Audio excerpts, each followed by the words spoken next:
never mind. Good evening. Welcome, everybody. We're just setting up a few things here, and we're going to be getting started as a few more people arrive now in just a few seconds. Do say hi in the chat. That would be lovely. Hold on. You can hear that going off in the background there. Okay, cool. So let's come in here. Hi, Mark. Oh, Mark Holloway, you were just in our Q&A. Welcome, welcome. I ran a Q&A today. Hi, Anita. Welcome, welcome. I think you're taking the call. I just saw you post a question about the smoking cessation. Hi, or make a comment. Hi, Gay. Welcome. So good evening, as you're all arriving in now. Good evening and welcome to this webinar this evening, where I'm delighted to be hosting and interviewing one of my favorite people, but we haven't met in person for ages, Celia, who trained with us, I think, back in 2016. We'll go through that in a minute. Around that time, 2016, 2017. And hi, Christine. Hi, Rita. Do say hi, by the way, where you're connecting from. It's lovely to hear. She really worked hard at studying the course. I remember saying that you had recordings in the car and you listened to them as you drove, I think, of some of the recordings, so that in the kitchen when I was cooking. In the kitchen when I was cooking, it was. Yeah, and that's when we had the live course, and we didn't have the online diploma, but we had some recordings available that we made available in a free resource area at the time for people that wanted to go over something or missed it. But I never really heard people going over it like that, and it really impressed me, like how much Celia really wants to get this and really get it at a as somebody would say, I love to watch the way you guys think when you're being asked questions. And I want to be able to think, whether it's you or somebody said, like, I want to be able to think like that about problems with clients. And anyway, and I could see she was doing that. And then she's set herself up very, very well back in 2017. Maybe we'll go over it, and has been very successful. And she works with, we put disordered eating, which is a bit of a strange kind of the reverse of eating disorders. We'll go over that. We might call that maybe eating habits. There'll be aspects of weight management and weight loss, people arriving with that in there, and we'll find out maybe why we're calling it disordered eating, using the Hypno-CBT approach. And we'll go through that. What I want to let you know, and Celia said to let me know, is she has what I'm going to call it a waiting list. She'll explain that. And she's always pretty much had a waiting list since I've known her and found out. She just got a really good business head on for this. And secondly, she has no seasonal variation issues. You know, people have they're busy this season, not busy this season. Celia is busy all year. So we're going to be tapping into, firstly, her journey, deciding, taking the course. What was that like? Setting up in practice, getting qualified, then setting up in practice. What was that like? Some tips from there. She'll give some really good tips. And then we will be getting into how she thinks about and delivers therapy and for whom. And then a case study she'll be sharing about working with disordered eating, not eating disorders. Again, we're going to find out that difference in a minute. So, hi, Celia. Welcome. So great to have you here. Hi, Mark. Thanks. It's great to be here. And hi, everyone. I can't see anybody, but I guess everybody's there. You might be able to sit in the attendee panel there. So yeah, you need to post. When you post, Celia, make sure you post to everyone. Otherwise, you're just posting to post and panelists, which was just to me. We have so you can, everybody, you can pop any questions you have in the chat, and also in the Q&A panel. So I think, or do we have a Q&A panel today? We didn't have a Q&A panel today. So pop your questions in the chat and I'll make sure we go over them all before we finish. So, Celia, tell us, tell us, let everyone know a little bit your background and how you ended up deciding to get trained. I think first, if I'm right, you already had decided and tried to go into private practice and taken a training, and then you decided our training. But maybe you can kind of give everyone a sense of that journey and what you were doing before. Yeah. So thanks, Mark. Yes. So I was working in the NHS in behaviour change originally. And then I wanted to train to be a hypnotherapist. I really didn't want to work in the NHS anymore, and anybody that works in the NHS may understand that. And so I did do a training, which really wasn't very good. I won't mention the company. It's a very big company, but it taught me how to do hypnosis. I would say that, but also it was a state model. And it never really sat well with me. And there was really nothing on the business. So I did set up in business, and it was okay. I mean, it wasn't proper business. I had so much going on in my mind. I don't think I had the right skills either to be able to sort of deal with the clients. I was really relying so much on behavior change, my skills from before, and just kind of tacking hypnosis on the end, really. And so I was looking around for another course, and I was really cautious because I felt I'd got burnt. I'd put a lot of time, money, and effort into this other course. And so what I started to do was to Google local hypnotherapists, and just to see where they trained.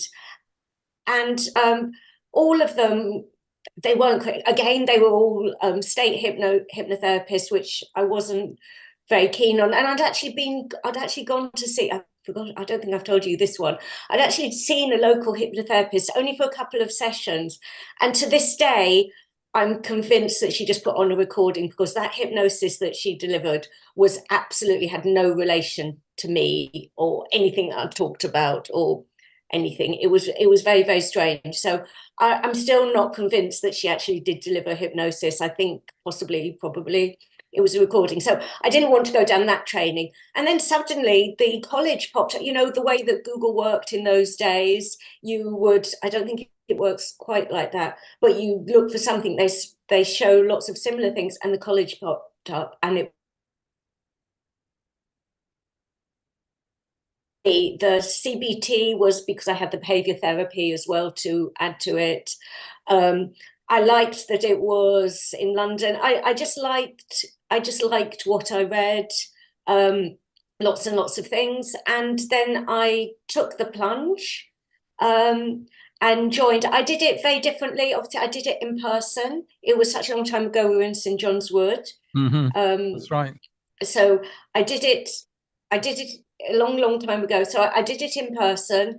And what I actually did, which is probably very different to the way that people do it now, were two things. One, I realized I really had a big block around business coming from, I've never worked in a profit making in all my career. I'd worked in international development, I'd worked for not-for-profits. So I think, you know, actually that probably says quite a bit about me anyway, and how I felt about those kind of things. And so I didn't have a business background. So I used the course completely to work on that. Every single practice session I did, every kind of practice, it was working around, you know, my thinking, my mindset, all around that. I apologize to the people that were partnered with me, because it was probably very monotonous, but I also want to thank them, because I wouldn't be where I am now if it wasn't for them. So yeah, that was really important. Let me just pause on that. And so we have a lot of practical exercise when you do the course, a lot of work in partners, and not just reading a script. We start with that, but then it starts to adapt a lot, and then you get into lots of questioning techniques and even setting behavioral experiments for people to do in the evenings, and lots of imagery work around specific situations and problem solving. So a lot of things, and you need to have things to work on, ideally, rather than role play something. So I just so admire that Celia actually took all her issues around making a profit, charging for her services, probably being out there, marketing her services, the concept even of sales or whatever, and really went to town on all of those.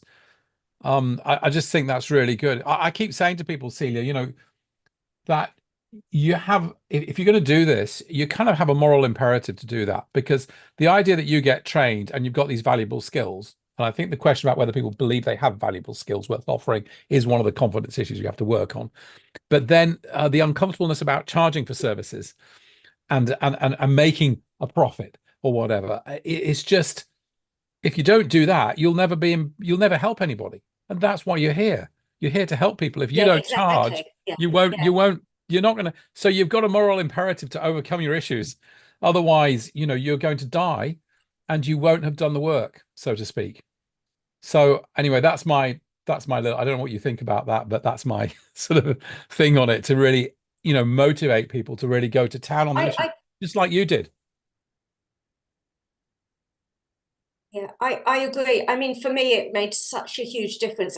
And I agree with you exactly. It's also what I say, because people here may not know, I run some business sessions for the college for people that are in the membership, that they can come every month, and we do lots of things around how to set up your business, how to develop it. And one of the things I often say is, actually, you come in because you want to help people. Actually, how do you help people? You help people by being in business next year. Yeah, you help people by being in business. You help people by being there. So it's really important. And for me, like I say, it was transformation. That really made a huge difference. The other thing that I did was I took the course in 2 stages. So I took one year, I think it was 2016, and one 2017. And what I did, so the behavioural, the part 2, I did that, and in that year in between the 2 courses, I completely integrated that into the way that I practiced. And so then I had a really strong foundation, and then I did the next section and completely integrated that into the way that I practiced. And so that was how I did it. But obviously I already was practicing, so when you start from nothing, it's not really possible.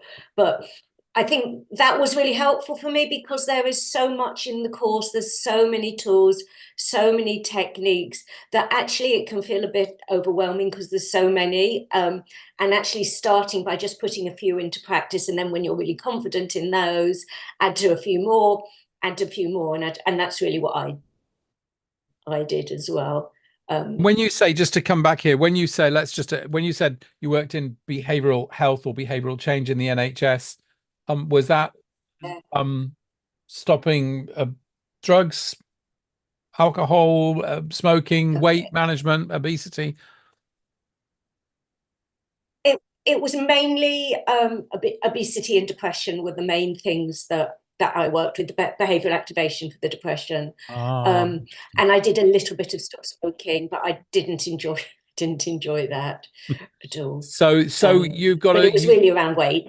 You've always had a strong kind of stance in terms of changing behavior as being the focus, the goal, and maybe even the process as well.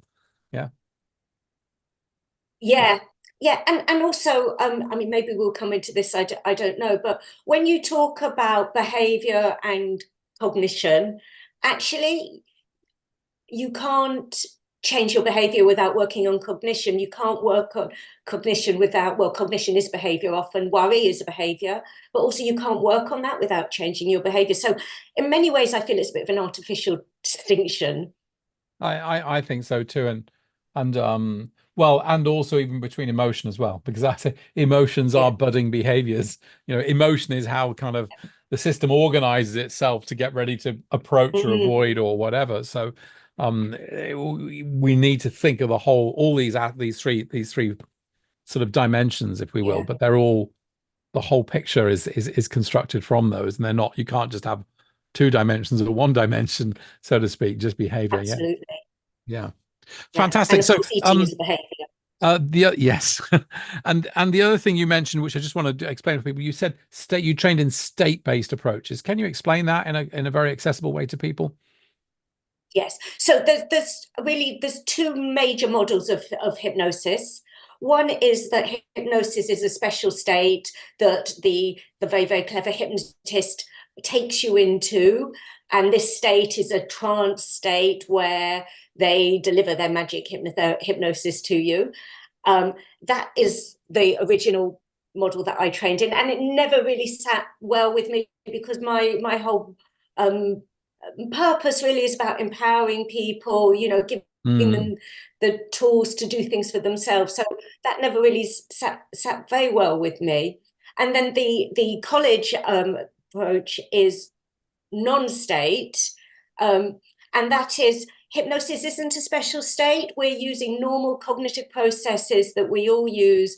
The client is making the change for themselves. We're guiding them, but we're not doing it for them. And there's a very, very important difference to that. And it's certainly not, we don't use the word trance at all. It's not about getting somebody into a trance, whatever a trance is.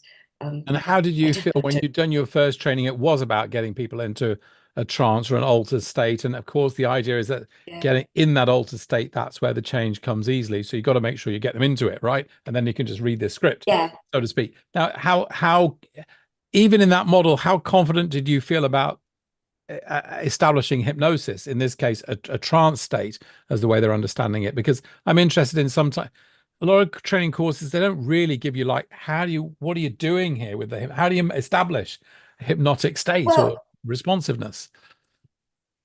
Again, I had it, we practiced in that course, and I had hypnosis done to me lots of time, and I never was in a trance. So uncertainty, but a lot of uncertainty about that, really.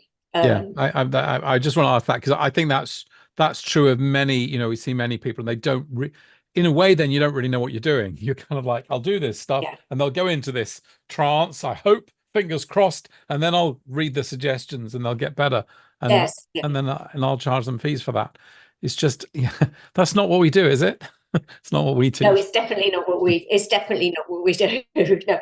And it's not empowering for the client. The client's not really involved in the process. And so, yes, you can give them a recording, but they're really dependent on that. Anita asks here, what success did you have, Celia, when you tried the trance method of hypnosis? Well, I don't think anybody ever went into a trance. People would feel relaxed and they would enjoy it, but it's not a trance. And what would be one if they did? It's an interesting.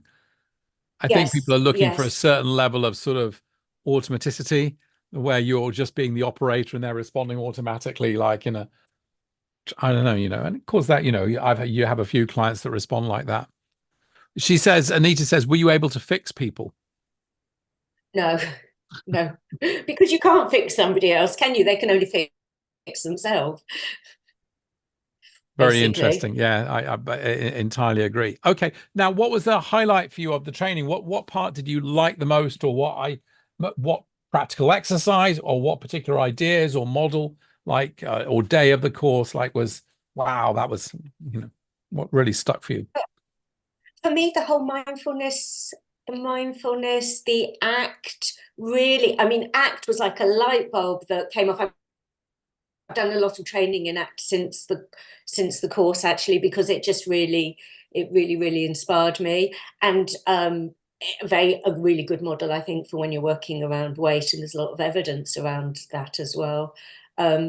So that was really, from the teaching side, but also just working with colleagues, people that were on the same page as me. We were going through this journey together.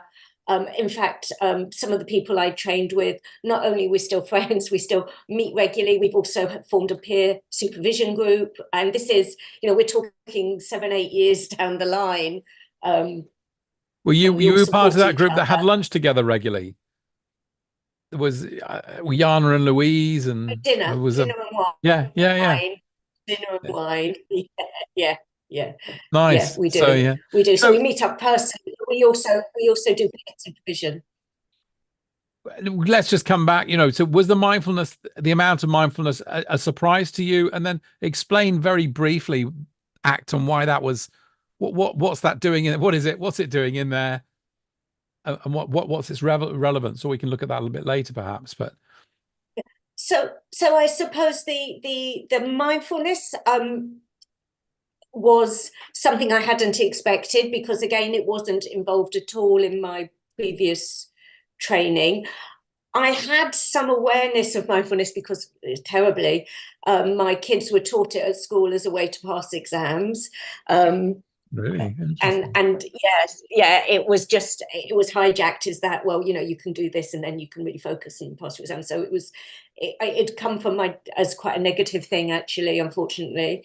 But this whole idea of just not being associated with your thoughts, not being attached, not being attached to your thoughts. And again, if I come back to the business side, that is something that's really helped me, because I'm never really attached to outcomes in business. I do it, but I'm not attached to the outcomes. And I think that comes from the course and the mindfulness as well. You still pay attention to the outcomes, If though, that makes right? sense. As it, Of say, course, I pay attention to the outcomes, but they're not um, they're not a reflection on me. right? Would be what I would Yes, say. yes. They work, whether they don't work, it's not a reflection. It's being able to step back. And when we talk about the ACT, that was where we learned something called diffusion, which is really about, you know, I'm not trying to change my thoughts, but what I'm doing is not to have those thoughts dominate and control me. So for instance, you know, if I make a social media post, which I do very rarely, and nobody comments on it, that's not a reflection of me. That's just a thought. Okay, I made that social media post. Nobody commented on it. I don't like that, but I can let that go. As opposed to the opposite is, oh, I'm a failure. Nobody's commented on my post. It's really important. It says something about me. I'm never going to do one again. There's the difference. So this diffusion is about letting go, not being caught up in that thought, but just having it as an experience. So just because you post crap on your That's social my media, explanation. That's my understanding. because you post crap on your social media doesn't make you crap, right? Essentially. Yeah. Or Yeah, you can post good stuff on your social media and nobody responds to it. there's It that doesn't too. mean that there's something about you that they're not responding to. So let's come back. Anita's made. So thank you for clarifying that for people there. And this ACT-based approach is it's very behaviorally focused, but around people's. So we want to look at people changing their behavior rather than their thoughts and feelings, but in alignment with Yes. their values. You know, yeah.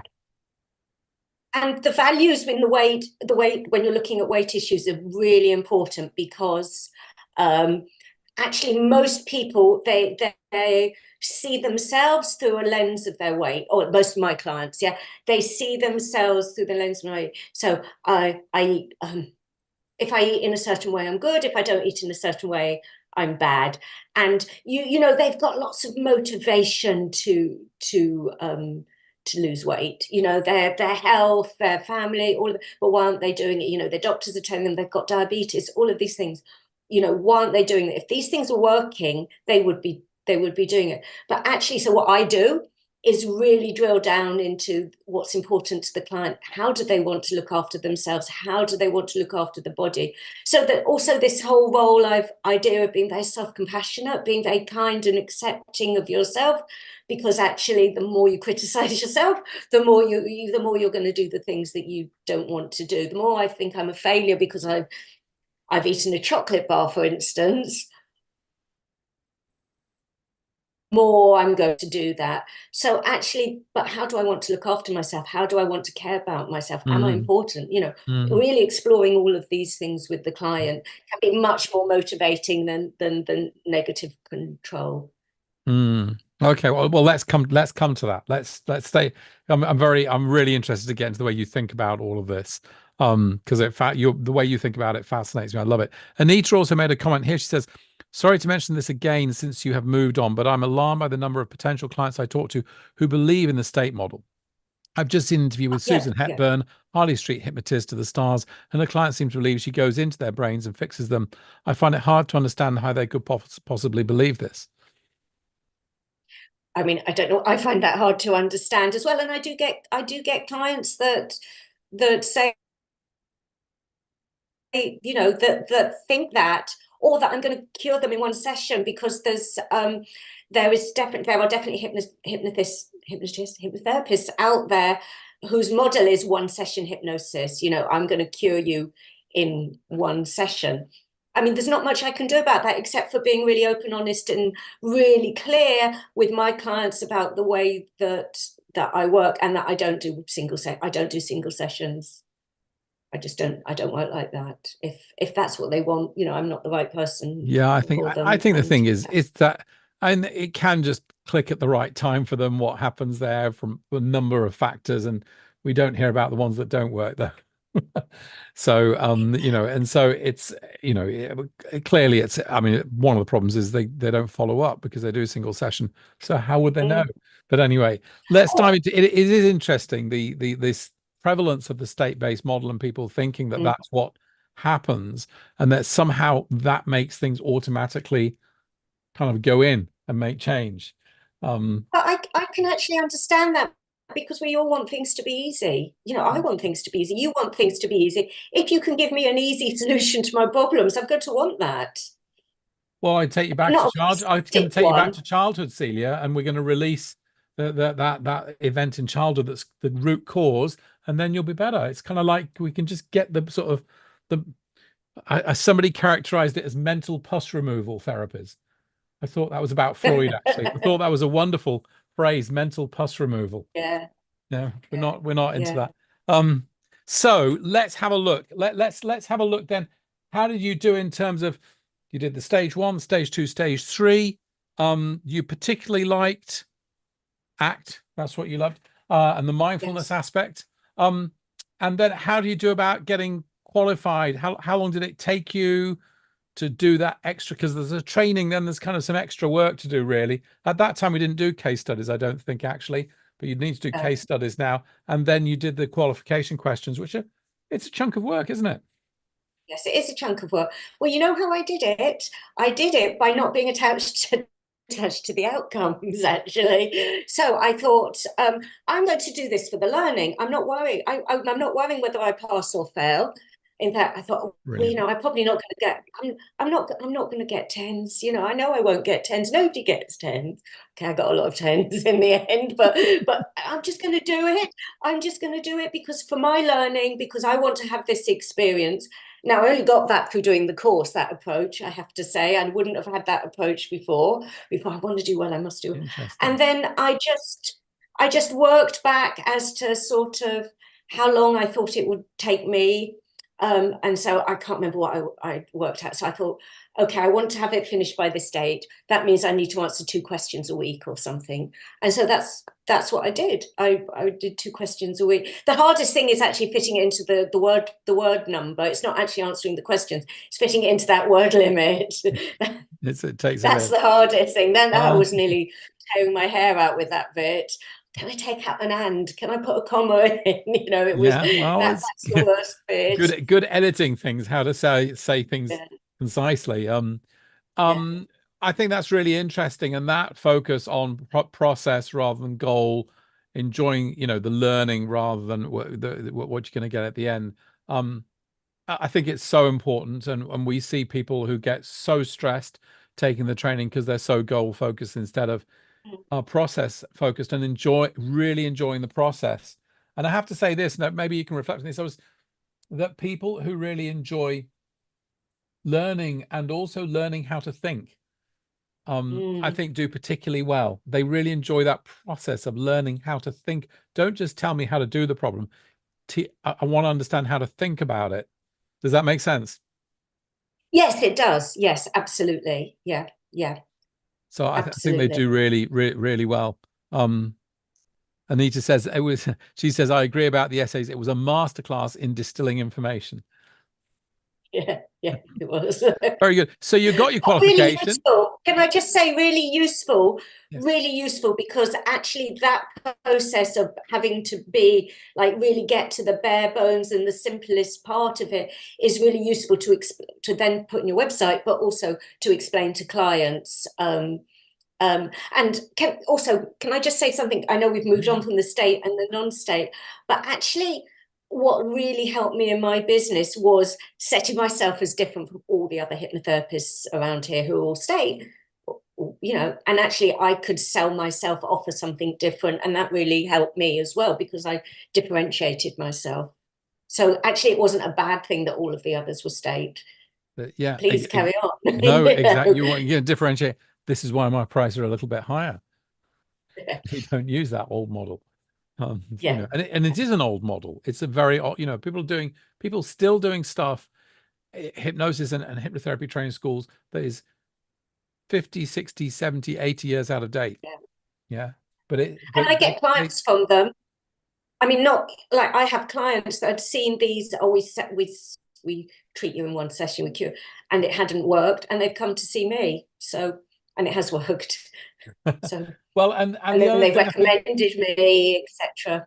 I think that this thing about people wanting simple solutions, simple ideas and simple solutions, and we can understand that, but things are often a little bit more complex than that, and wanting just take me back and heal me, and then I'll get better, which is kind of the whole regression model. It's very simplistic to me. It's very sort of monocausal, but in fact, there's everything's causing everything. It's all a bit more complicated, isn't it? Absolutely. Yeah. Absolutely. And I would say that even when, it comes to what I specialize in, people come to see me for weight, but actually that's just the way people think. I've got a weight problem, or I've got this problem. But actually it's what I'm treating the whole person, because that problem doesn't exist in isolation. It's part of you, and it's got complex causes and complex things keeping it going. And so we've got to look at the whole picture. Yeah, I mean, I think it's one of the most complex areas. I mean, there are areas that are more simple to work with. We could think about simple phobias. We could think just about social anxiety and get a little bit more complicated and some more complex factors going on. But there's a whole bunch of things that can be going on with somebody coming in wanting to lose weight, and you don't know that's why I kind of say it is a little bit more advanced work if we think about sphere of competence and kind of the swimming pool, the shallow end of simple issues, and then the deep end of kind of more complex severe mental health. It's not out in the deep end, but it's not the shallow end, because I think you're going to end up uncovering more than you probably expected, and you need to be able to handle it. Would you say? Yes, absolutely. Yes, absolutely. Definitely from my work previously in the NHS, there's a high correlation of abuse.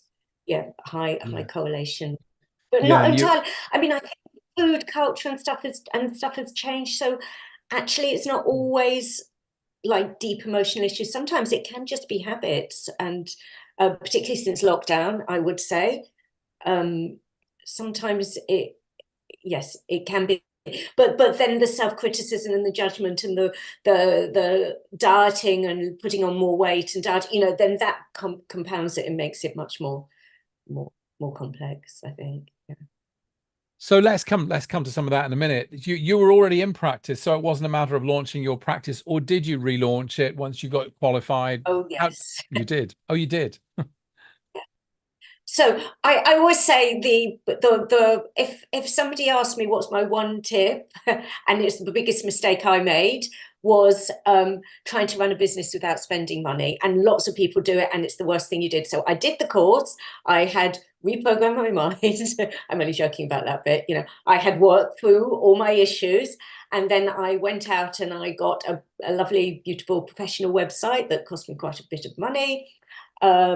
And just I started to take myself seriously as a business person. I started to take the business side seriously, that's what I would say, and thought of it as a business. And then if it's a business, if it's me, then yes, it was quite hard to spend the money. But actually, if it's a business, then I spent the money. So I definitely upgraded, and I did relaunch. And I changed my whole copy. I mean, I changed everything. There'd been an article that I'd read, and I'm not sure whether I put it in, and I was talking about it in the course you took, but it was about somebody, an American psychotherapist, spent a load of money getting his PhD or whatever, and wasn't really getting it going. And he had a lunch with an old friend who was now a pretty high powered business. And the guy said, and looked at what he was doing and said, what do you want to get to? I want to have a clinic. I want to be supervising people and having some products and do some talks and books. And he goes, well, you need to A, go borrow $100,000, B, hire a personal assistant, C, do this and this and this, because you need to invest in what to get what you want there. You can't just nickel and dime to that. Otherwise, you know, your time is being spent doing all this other stuff instead of having all this person do your other stuff. And I think you use a virtual, you have a virtual assistant, don't you? Yeah, Virtual I do. PA. I Yeah. do. Yeah. And also things like one of the things that I think is really important in business, and why actually I love running my own business, and why I think it's such a life-changing thing for everybody, is because you've really got to learn about yourself. You've really got to understand yourself. So I understand my weaknesses around, I'm useless at design, I'm useless, you know, like actually having to fiddle around, and computer backends makes me want to throw my computer out of the window. So anything that is going to drain my energy or take up a load of my time, I outsource. Interesting. And that's worked for you financially. Yeah. Yes, because actually I'm far better. So I one of the ways I think I've grown my business is through blogging, and I love writing. And actually it's a far better use of my time to spend 3 hours writing a blog, say, that is going to get results, and you know, I know how to use it, etc., than to do 3 hours trying to design something that's probably going to be awful anyway, and hard. Probably it won't get done. I would have gone off for 4 cups of coffee in that time as a way to, if not biscuits, you know, even though I know all this stuff, as a way to avoid it. It's just not a good use of my, it's not a good use of my time. My original degree is in economics, or economics and politics. So I've got that little, you know, thinking as an economist in a way. Well, that's, yeah, but that's, I totally well. agree. I totally agree. That's so smart. So, can we ask how much you did invest in your website? Oh gosh, it was such a long time ago, and I can't honestly remember. And also, I didn't do it, weirdly. I didn't do it in one go. So I had a smaller website from the website that I've got now, and then what I do is I put money aside every year um, to invest in my website, because I can't do the techie stuff myself. So after the first year, so I had a very simple, I think I've got maybe 5, I don't know if they're called pages or bits on the website now, maybe 6. I think I started with 3, and then the next year I added in a couple more, and then I added in a couple more, and then another year I used that money to get some professional videos done and got those put on the website. So every year I add to it. So I don't know Interesting. now, but it's something that I keep going. I do it less now because there's less to change. You know, most things are in place, but I will pay him to update it and make sure it's all up and all the tech is running and stuff like that. So before we come to what was some of your other learning points? You gave one really big tip there to people. But any other tips or mistakes you made that you would have done differently in terms of starting up and getting going? And so I would say you want to get going as soon as possible would be that would be one thing. The other thing that I think, the other big tip, which I didn't do until I found the profit first system, which is a business system that I'm a real fan of. And again, I did do a workshop for the college actually on that, and that really helped me to just organize it's just a money management system, but to organize my money. But I wish I'd done that first, because I think you should pay yourself a salary. I pay myself a salary now. I pay myself a salary, I pay myself a pension, I pay myself bonuses now, but I didn't do that in the beginning. And I think when you first start out, even if you're only paying yourself £10, there's that psychological thing of, I'm running my business, I'm paying myself a salary. Is really what was that? You important. did a course on what? On Profit first. Oh, profit first. Oh, yes. Yeah. No, I ran a workshop I did it for the college actually. Yes. No, Anybody that I remember wants seeing it. that. I've already my accountant had put me onto that Yeah. about 18 months, 2 years ago, and said, I think we'll take a look at this. So yeah, it's a really good system. Really good system. Yeah. And it So really yeah, gets you to think like a business person. Really gets you to think. look at So that, really, and you're setting aside money for ongoing development. So let's have a look then at any other tips there before we dive a little bit more into Oh, so another one that I think was what probably worked for me. So I knew absolutely nothing about business. And so what I did was I would find one thing out and I would just do it and do it absolutely consistently because I didn't know what else to do. So with blogging, for instance, I think this is quite rare. I write my blogs absolutely consistently, a new blog every month for years. And I don't write them all now. I don't tell anyone, but I reshare them. I just repurpose because repurpose because you can. But I did that blogging absolutely consistently. And then I think doing less but consistently is rather than people can be doing, oh, they're doing a bit of blogging and then they do something on YouTube and they're doing something on social media and then they're networking. Also getting out and meeting people is the best thing you can do. All my original clients came from networking. Came from networking. How did you get it? You just go into the pub, give your card out, or what? No, so I would go to networking groups, but actually you don't have to. All life is networking.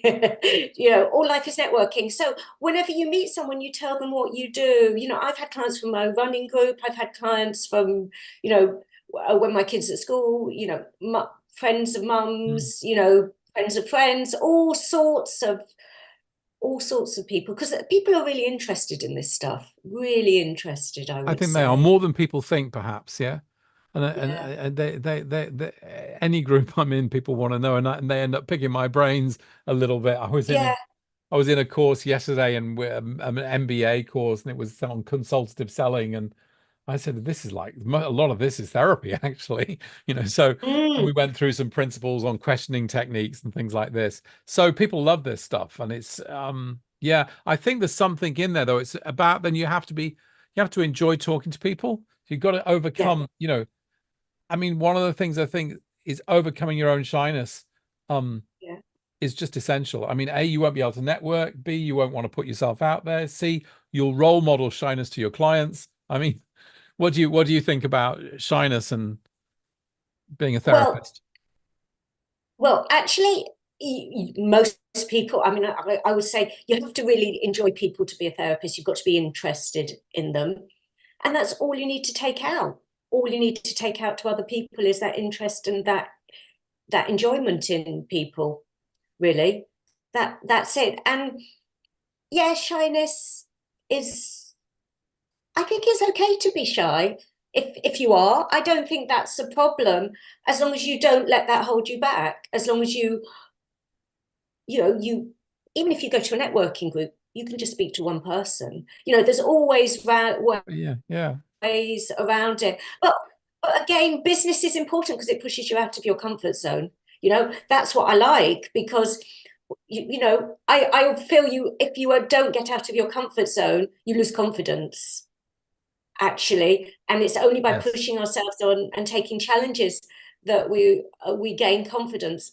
And more importantly, this is really what I'm asking my clients to do. So what kind of a therapist would I be asking my clients to do something I'm not prepared to do myself? Exactly. But I would, just to come back on that, I would say, people aren't shy. They're doing shyness as a behavior, Yeah, and it's and that's it's what. avoidance, and it's an Yeah, avoidance. And yeah. so we might have a tendency to do that because of what's happened to us in the past and just the habits that are built up. Mm, We kind of nearly have a duty to overcome that holding back. yeah. And the way to do that, as you're saying, is like take that interest and like really keep overcoming. I think it's much less of a, people think it's a big thing, but actually it's like, it seems like a big step, but when you do it, it's actually suddenly, oh, that's it. Yeah, and I think say with networking is a good example. If you go with that view, I've got to get clients, I've got to get clients, then it's probably going to be really miserable. If you go, well, I'm going to meet people, I'm really interested in them, Yeah. almost treat them as if they were clients, that's a whole different experience, and then it's fun. Yeah. Yeah, I find it exactly. fun. I find it fun. Exactly. Yeah, I had I was on Twitter, and there was this psychotherapist saying, oh, as a psychotherapist, of course, we don't like all that small talk and chit chat. And I was like, no, I love small talk. If you don't like small talk and chit chat, you don't like people.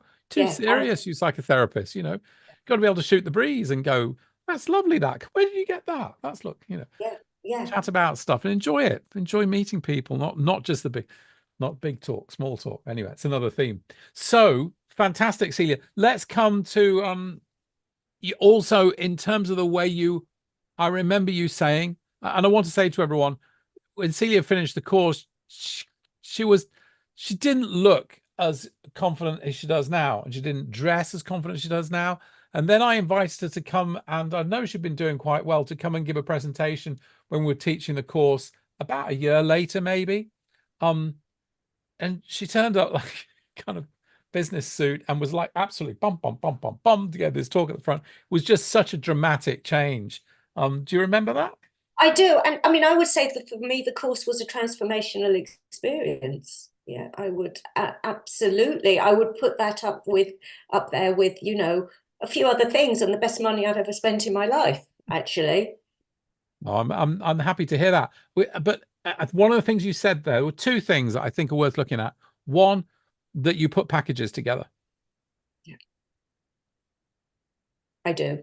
Yeah. So the way I work is, maybe it's a bit different to other people, but it's the way that I work. So I offer a free telephone call up to half an hour where I really explore what's going on for the client. Then if I feel the client, I'm going to work with the client, and they feel that they want to work with me, they then go to a paid 1.5 hour consultation where I do hypnosis as well.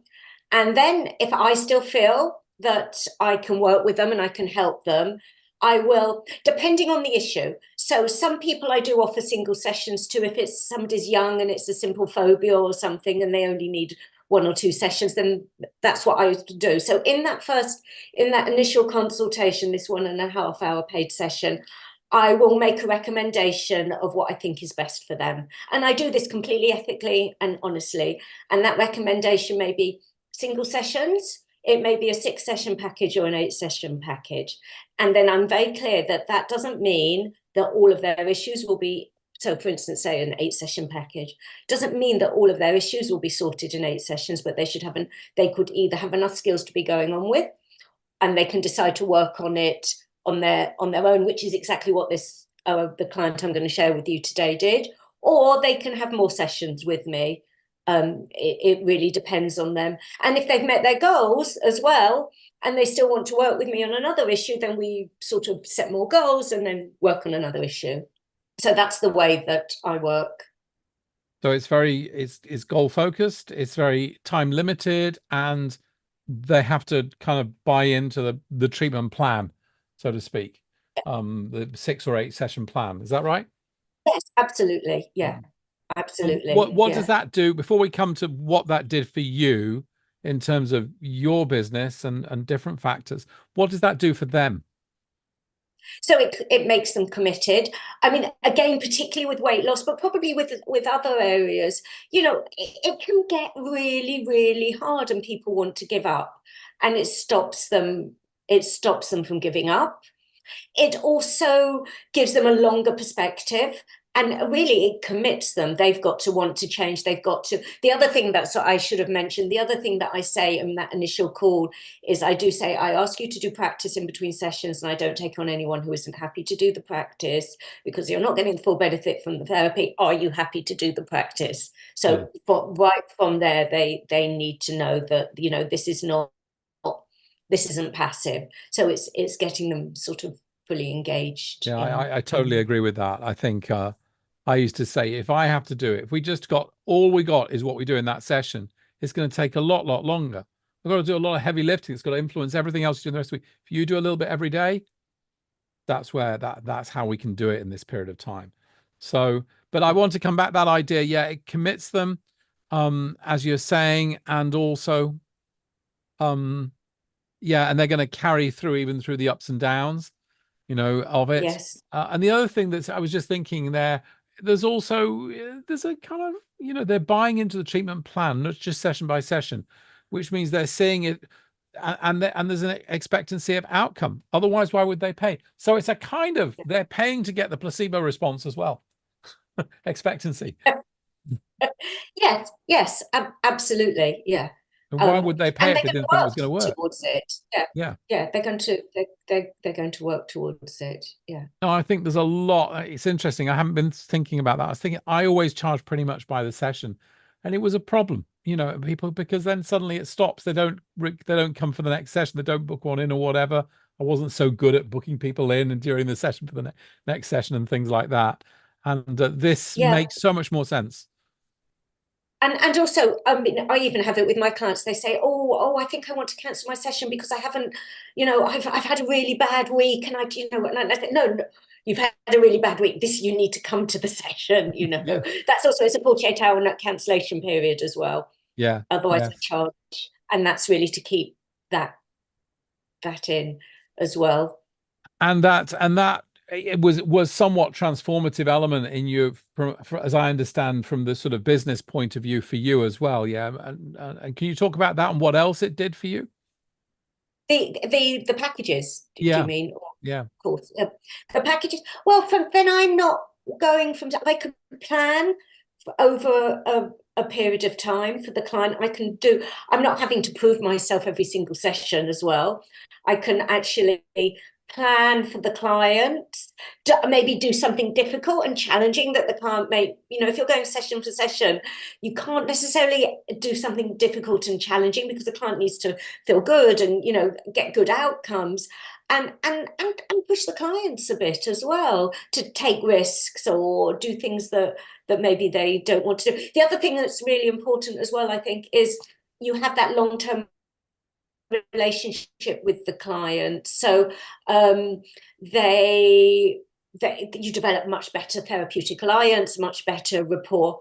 I mean, I tend not to do weekly sessions. I try and maybe if I can have the first 2 weekly, then as soon as I can move the client to fortnightly sessions, or we're even working towards longer gaps so that they're going away, putting things into practice in their life. So this isn't, so an 8-week package isn't 8 weeks. It might be 3 months, 4 months, something like that. So that, we're really working on the client's skills, getting them away, doing things, putting them into practice in their life, coming back to me, refining it, so that's also is really beneficial for the client, and it is beneficial for me as well because I can actually see the changes that are happening for the client as well, and that's inspiring for me, and and that helps as well. And you said something else, I remember, that in that first time you spoke, and I think it's just worth saying that by actually really properly sort of going to town on the business side of things and really charging for your services and taking the business aspect seriously and marketing your services well, or networking, however you get people, but by getting the business going well, you felt it made you more ethical as a therapist. Oh yeah, absolutely. Yeah. So I turn down people if I don't feel I can help them. I I wouldn't take on anybody just for the money. I guess I'm not in that state where I'm desperate for my next client. Actually, I can be really honest, ethical with my clients, and I am. I'm going to give you an example if that's probably Great. a good idea. So I had somebody contact me, actually with like chronic fatigue. And she sent me an email. She must have been sending it to lots of people, like Googling lots of people. And she said, "Oh, I'm really interested in you because you've healed yourself from chronic fatigue," or words to that effect, and so you understand what it's like. I haven't got chronic fatigue. I've never had chronic fatigue. And so I said to her, "Oh, look, I just want to be," she'd booked a call, and I said, "Look, I just really want to be open and honest with you. I haven't got chronic fatigue. I think maybe you've got the wrong person. You've got me mixed up with somebody else. Completely understand if you don't want the call, because if I'm not the right person for you, it's really important that you find the right person. I just really want to be open and honest with you." She's a client. Oh, she's a current client. Yeah, she's a client now. Yeah. She said she still wanted it. She still wanted the session with me, and we had the call, and she decided she wanted to work with me, and so she's an ongoing client. I would like to look at that case study because I know how complicated those are. Yeah. It's early stages, and it is quite complex. But I think the point is, if I hadn't been open and honest with her, and I've done that with a few other people, where they've said that, and I do try and be really responsive. So for instance, I've had some like I don't treat young kids, but sort of 16 older teenagers on the autistic spectrum, Mm. and they say that they're very anxious about the call. And I said, well, do you want to do it by text then? And so I'm responsive, and they, you know, I'm meeting their needs, and again, they're Adaptive clients. to You know? yeah. Yeah. Very So interesting. Very interesting. it's about being there for the client, So if I being wanted to, open and honest with the client. Yeah. if I wanted to book 8 sessions with you, Sorry. I'd have to do this initial call and then the initial session. And then how long would it take me to get booked in? I mean, what's your, you don't call it a waiting list, but it's not immediate, is it? No, no. I mean, I guess it depends how flexible you are about your appointments as well. So, maybe, well, usually once you've got the wait is for that first initial consultation. Okay. Yeah. And So then that could be 6 weeks, and then usually I can find, because it's an hour and a half as well, it's much harder for me to find an hour and a half in my diary. but also then waiting that long kind of makes it, it's not just a reaction to something that's going on, it's more of a commitment to solving a more of a steady problem they've got. Yeah, which is interesting and different, I think, as well. And obviously if I can fit them in, I'll fit them in. If I get a cancellation, I will I'll let them know, or, you know, I will offer it out to somebody. But yeah, it depends. I have 2 different clinics, and people in one area don't like to travel, whereas people in the other area don't mind traveling. So it's lots of sort of juggling and stuff.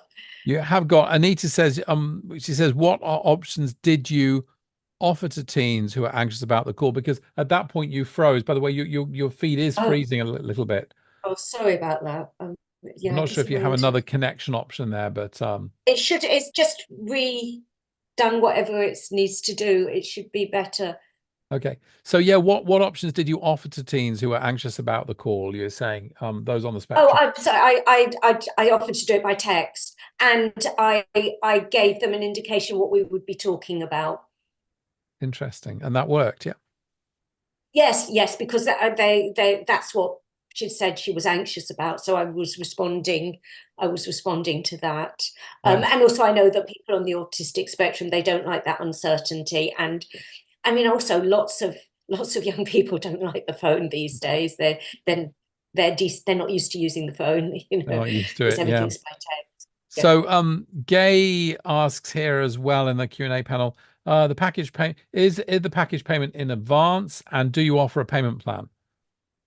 Yes, I do. I started offering the payment plan in the cost of living crisis, because I suddenly realized people aren't going to be able to pay me in one go. So I offer a payment plan now. But they can pay in advance as well, yeah? Is it mostly in advance or mostly payment plan? It's a bit of both. I think it depends on people's attitude to money. Some people like to pay in one go, and some people like to pay bit by bit. Yes, I can tell you we have a lot of experience of that. So I could talk a lot more about that. I would never pay. I would never commit to a payment plan personally. I would always pay in advance, because that's how I like to manage my money. But I guess some people don't like, you know, they like the bit by bit approach. But yeah, I offer both, and that was a business decision I made because of the cost of living crisis. Cost of living crisis. I think also for people who don't like to, you know, go and dip into savings, and they have an amount of disposable out of income each month, that makes it work better than like me having to pay my annual tennis club fees of 250 quid suddenly once a year and going, well, that was a chunk out of the month, you know. Yeah, it just might be the way they manage it. Okay, so let's dive in. Let's talk about how you know, this area that you work with. If you could explain for people, particularly what you specialize in, and this term disordered eating versus weight loss, eating disorders, and explain that, and then please the way you think about this, and then let's have a look at this case study. So I would say that I work in issues around relationship to food. I mean, that's really how I would characterize it. So yes, weight loss, but really weight loss is an outcome, and that's not anything that I can guarantee. That's something for the client, in a way. I mean, Mm. obviously it's what's motivating people to see me, but very often that's not, for me, that's not a huge focus. It's much more relationship to food, you know, sort of dealing with the emotional eating, the binge eating, the comfort eating, the habit, all of that. The term I use is disordered eating, and that is, I mean, this is a recognized term about having a disordered relationship with food and your body, to be honest, and all of this really involves our relationship to our body.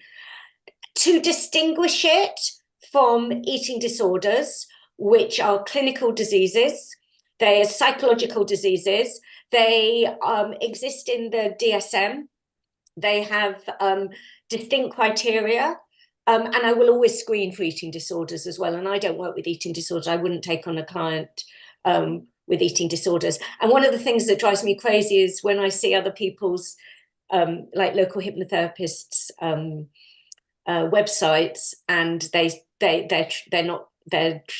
use eating disorders because people don't understand the distinction.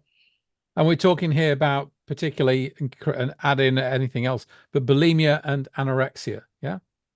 Yeah, anorexia, orthorexia, even binge eating disorder, anything that's really clinically severe. Yeah, and just comment for me here, because I did follow one of the Marissa Peer adverts, and then I clicked in and then got in and then watched her, and she was doing a 30-minute presentation, and she talked about working with clients with anorexia in a single session.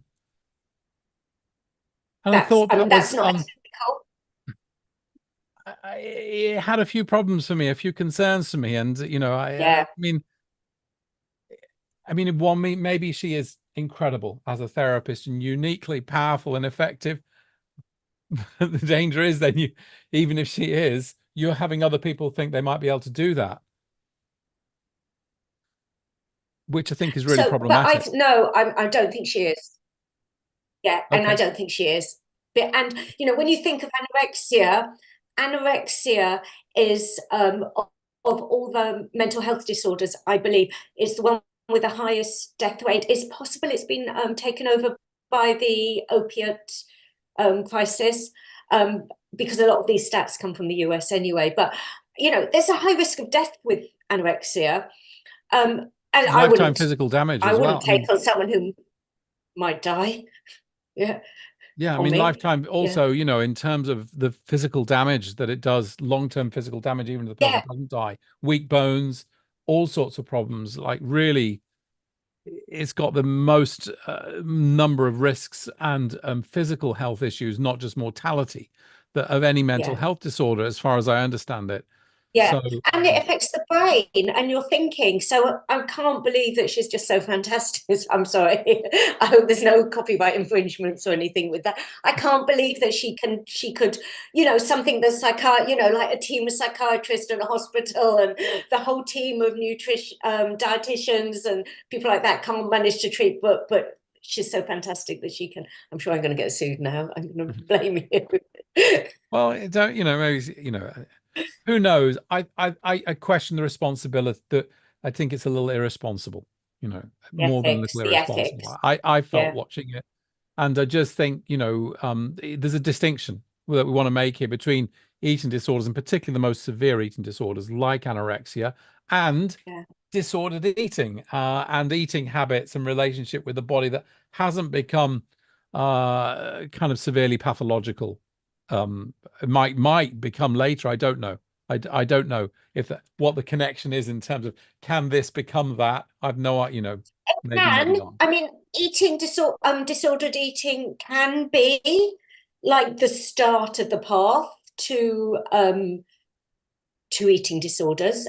Absolutely, it can do, but different forms. But again, a client that was, you know, for me, if I had a client that was hugely restricting, I would probably be referring them on to, you know, and at least contacting their GP. And anyway, So we can talk about what are the kind of the other psychological patterns and vulnerabilities that somebody has that ends up with, and we can see is connected with disordered eating, but then would be at a different scale when we've got eating disorders, yes, like absolutely. low self-esteem and things like this, which Yeah, maybe yeah, lower self-esteem that they cycle in and out of feeling, and yeah, then in disordered eating, but in an eating disorder they actually may have really a fixed low negative self-esteem that is yeah. very, And very just painful. this book is one I would highly recommend. It's by Hadley Freeman, and it's about her experience of anorexia. And in this, she talks about What's it called? she I'm was just quite going to happy. type it in. We can't see it. It's a bit blurry. The feed's Oh, not so great. it's Hadley Freeman, Good Girls.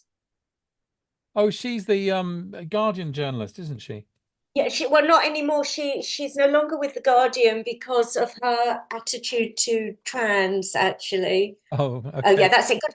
Anyway, she she um she talks in there. It's very readable. She's a really good writer. Yeah. About wanting to die, like not caring if she died, and how she restricted, and it's fascinating, and also talks about the overlap with trans and with autistic spectrum disorders and anorexia. It's a really, really interesting book, I would say, but that really gives you an understanding of how serious it is. And because actually this idea of this is what she talks about, of wanting to be special, and well, if I died then I'd be special, this real, I can't work with things like that. That's way so complex, and it took her 30 years to recover from anorexia. So how Marissa Peer does it in one session, I really don't know. It's what Who knows? Maybe she's got a magic method. So we're not going to make such claims here. However, no. let's have a look at the way you work. And we could look at, you could talk more broadly at the beginning if you want, the sort of clients that you see and the goals, and then a specific example. I don't mind it, however you want to go into this, Celia. Okay. So I mean, it's a range. I would say lots and lots of different presentations. So I work in a very, very individual way. I have got a client case study to share with you. Well, you're frozen there for a minute. But that was unique. That was unique to that client. Okay, we lost you there. It froze again, your feed. Yeah. Oh, sorry. Yeah, sorry, it went down. It's gone back up again. I work in a very individual way. It's very centered around the client. So I've got a case study I'm going to share with you, and the way I treated that client was unique to that client, and I would maybe treat a different, or come up with a different treatment plan for a client with very similar issues. It would really, it's so individualized to the So client, because I'm looking at the whole person, when not they just buy a package, they don't buy a pre-built treatment plan. no, it's completely individual. So you don't have a formula. It's complete. You I don't have a don't have a standard formula. formula. No, I don't. No, because So we're all it's unique. interesting because yeah, but people want, therapists want to be given a formula, but actually this is different, isn't it? What you're doing, you're creating very uniquely tailored treatment plan, tailored for this client, their issues, their way of thinking, behaving, etc. Yeah. And that's in my marketing. That's how I sell myself, if you like. That's what's different about me, because if you're coming to me, you're getting something unique, tailored for you, very personal. I'm not taking you through the 3 C's or the 7 H's or whatever other people do, all of these things that are out there. It's just unique for you. And what allows you to be able to do that? I mean, to be I able to suppose think so flexibly and openly and then creatively and yet evidence-based through this as well. I mean, I know you're quite like strict on like the evidence, aren't you? I am. Yeah, I I am. love that about you. I love that about you. Yeah, because again, that's important. So I suppose it's the training. It's the training that I have. I've got a big wealth of knowledge that I can call on. You know, I'm constantly updating, reading a lot. You know, I don't know, being involved in the college as well, getting all those resources that are shared through the college and through practice and experience. And also that I'm very, very interested in the individual client, in their individual experience. I mean, there are some commonalities that will run across different people, but everybody is unique, and their approach is really unique. And also, I wouldn't want to, you know, somebody comes in to do some work on my house, I want them to treat my house. I don't want them to treat, you know, do exactly what they've, you know, mend my roof in exactly the same way they mended somebody else's roof. It doesn't work. You know, everyone's different. So again, that's really important to me, being able to respond to the client and their needs. Yeah, so someone was asking, I think it was Mark, who may still be in here in the Q&A today, about how we work with people with you know, neurodiversity, and I was asking what he meant, because you know, there's the ADHD and the spectrum, ADD, and different things, and then you know, again, these being labels that point us in a direction and make us sensitive and aware of some particular aspects that we might want to gather more information about, but we're still really working with this. This is an individual, and there I say the within group variance is going to be more than the between group variance, and this person's ADHD is going to be completely different to this person. So find out what the hell goes on with this person, what makes it better, what makes it worse, what goes on, how do you cope? Yeah, absolutely. And it's a label, isn't it? It's, and everybody, I mean, all of those are spectrums, and people have different behaviors across those spectrums. And I wouldn't say I'm a specialist in working with people with neurodiverse. You know, it's not something that I would say, but some of my clients happen to be neurodiverse, which is different. But it's interesting. You're specialized in treating the individual. Yeah. Which I think is really interesting. Talk about person-centered approach here. Oliver Thomas says, tailoring the treatment, does that mean you can also improvise and be more creative? Yes. Yes, is the answer.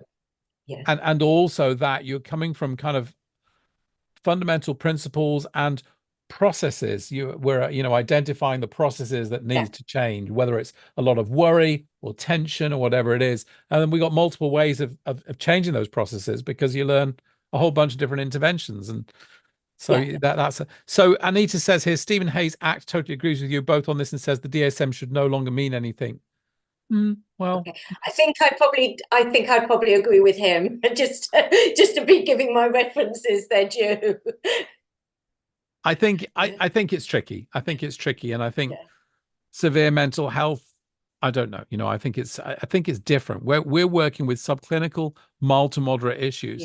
Severe mental health is a different thing, and I think sometimes those categories are helpful to some extent, but I think there needs to be more joined up thinking about multiple and so one of the models that we use, and I'm sure I know you use this as well, is a kind of more of a network model of interacting factors, and how actually the issue is kind of the way the symptoms all interact, the insomnia with the depression, with the social anxiety, and looking at it that way, rather than anything underneath that is depression that's generating it. The depression is just the network of symptoms.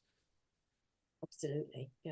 So that's very much in alignment with kind of what Hayes is saying. That's a different way of thinking about it, but I also don't want to get into a big sort of anti-psychiatry topic. It's a very hot topic right now. Let's look at, should we look at, do you want to talk more about the way you approach this, or by way of you looking at the treatment plan? How do you want to go? I think by looking at the treatment plan, that will probably it will probably make sense. If I can just, let me just share. You've got share. sharing, I think, there. So yeah, if you've got some slides to share, people love that. I have. let me just put this on to present. So I'm starting with this because, oh, there we are. I'm starting with this because this is really important to me. And this is why I do what I do. And that is really that it's really important to me that to be able to empower people. I really believe that with the right support, everyone can take control and change their lives. And this is my why. And this really motivates everything that I do. So I just always like to share this with people first, so they understand where I'm coming from and my approach. I love that. And then this is, before I actually get into the client, we talk about the evidence base. This comes from the Health Foundation. It's based on the determinants of health, which is Green, and I can't remember the other person that did it. But this is just showing, I suppose, really what I was saying and what you were saying, Mark, about any issues around food and health and weight being only part of the picture. And what feeds into it is family, friends and communities, work, transport, surroundings, housing, education and skills, money and resources. So this may be something that I would look at with my clients. So for instance, there's one client that I worked on who came to see me for health, but actually we spent a lot of the time working on her relationship, because that was causing her to go to food as a way of coping with it. Or it might be that I'm working a lot on assertiveness because people are finding that they are giving too much, have been put upon either at work or at home, and then they're using the food as a way of giving to themselves in some way. So it's just really to show that this is a sort of a holistic approach, because we're holistic beings, if that makes sense.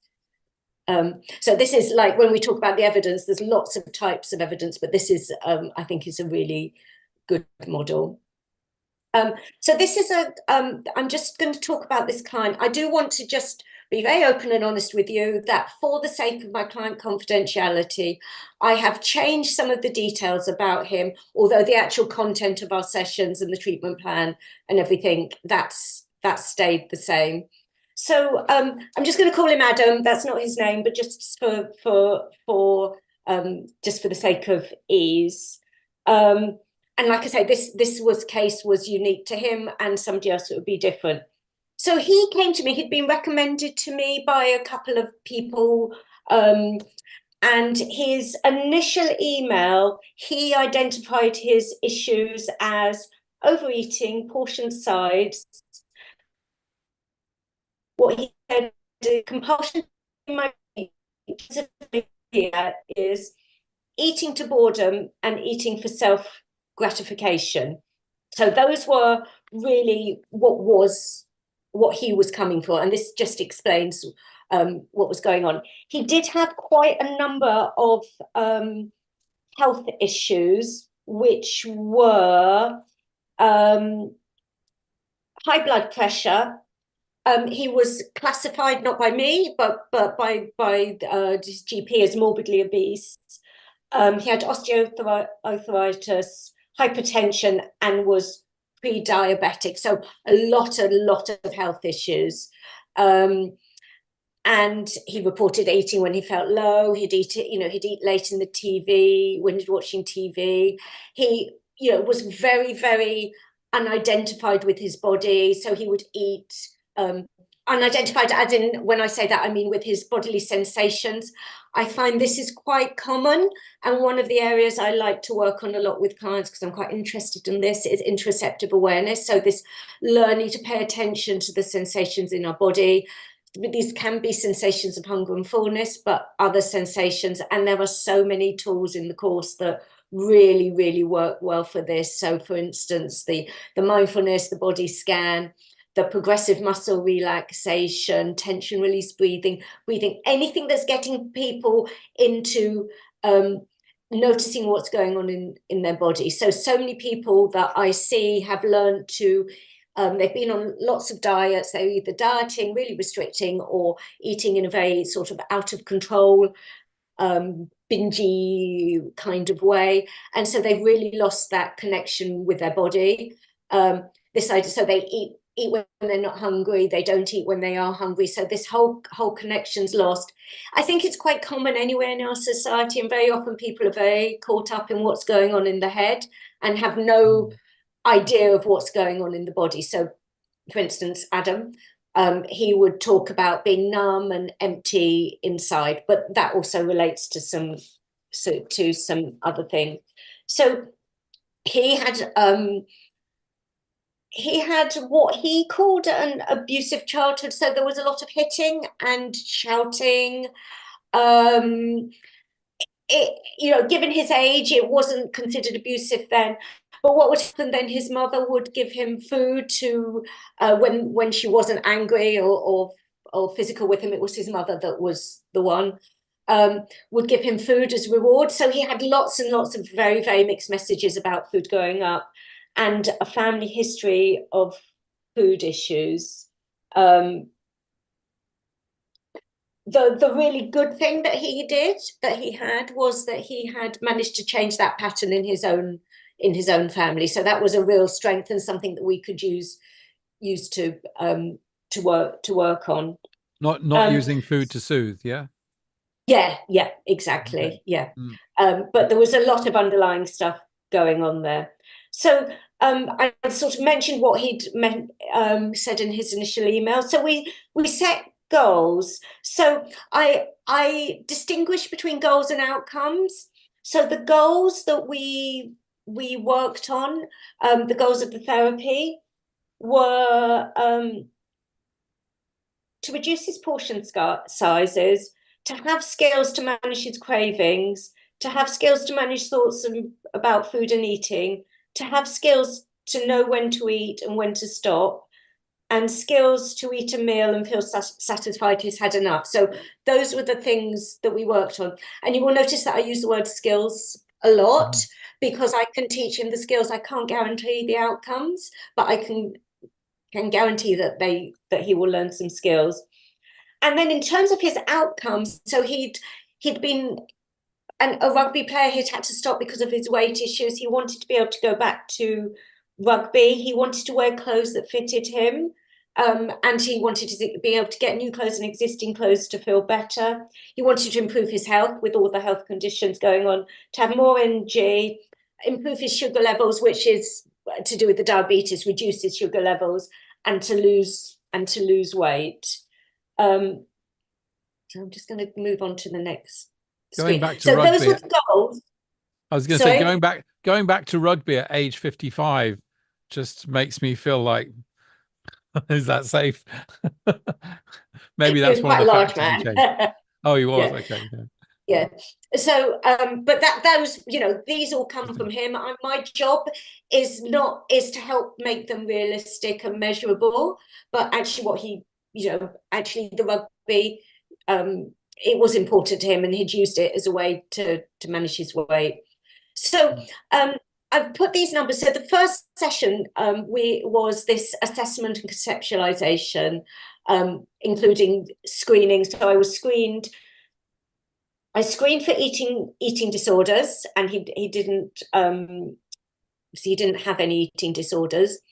And then I took the PH9 and GAD-7. For those that don't know, it's a measure of any depression or anxiety. And he came in like slightly. They were a bit elevated, but nothing that for me to worry about. And then I also always use a specific measurement to talk just really about his attitude to his weight and his body. And he scored very, very highly on this idea of, I'll always go back to being overweight, and people discriminate against me because I've had weight problems. I feel insecure about others' opinions of him. I don't have enough self-control to maintain a healthy weight. It's difficult for people who haven't had weight problems to relate to me, and people think that I'm to blame for my weight problems. Now, what I do with these scores is I take them at the beginning and I take them at the end, and that's a way of measuring change. And in this case, they remarkably went down. But because I like to be able to measure my work as well. So this is a particular scale that you've developed, or no, it's called the WSSQ. I put the PHQ-9 and GAD-7 for everybody. So WSSQ.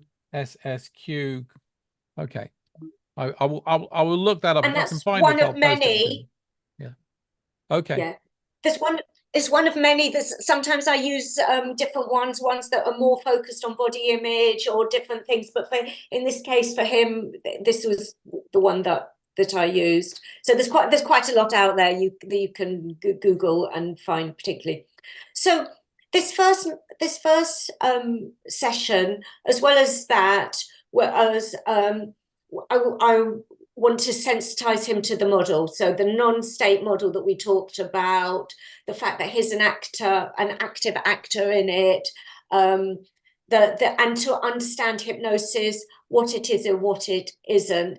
And also, particularly for my clients around weight, confidence in his ability to change, because they've had so much experience of, dieting, not being able to lose weight, lots of negative self-talk, lots of self-criticism. So actually I see very much that it's very important for me to help them develop confidence in their ability to change.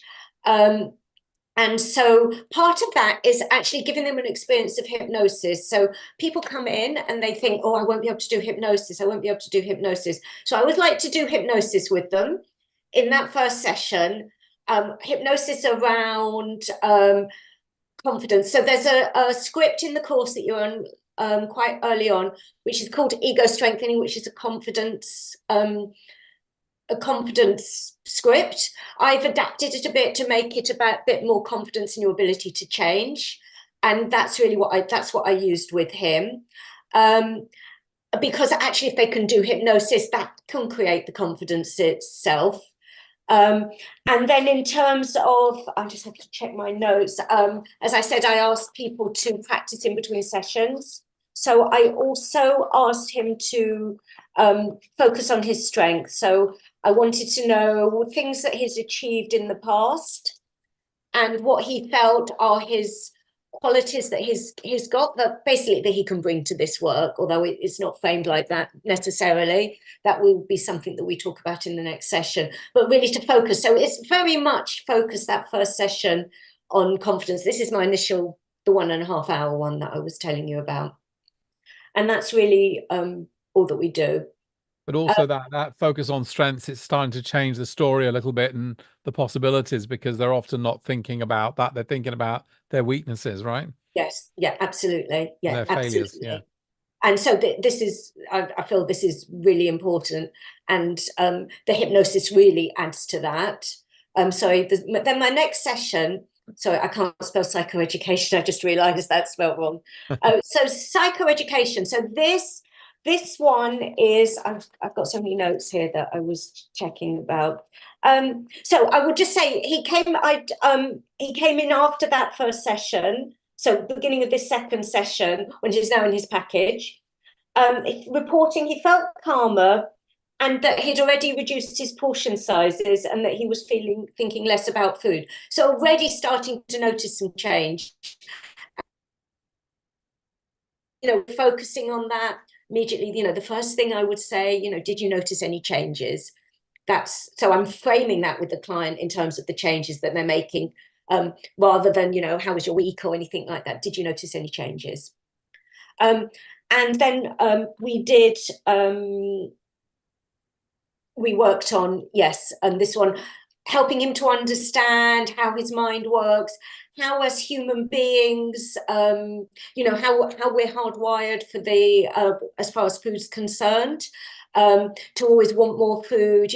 Actually, maybe it's only the last 50 years of human endeavor that we haven't lived in times of food scarcity.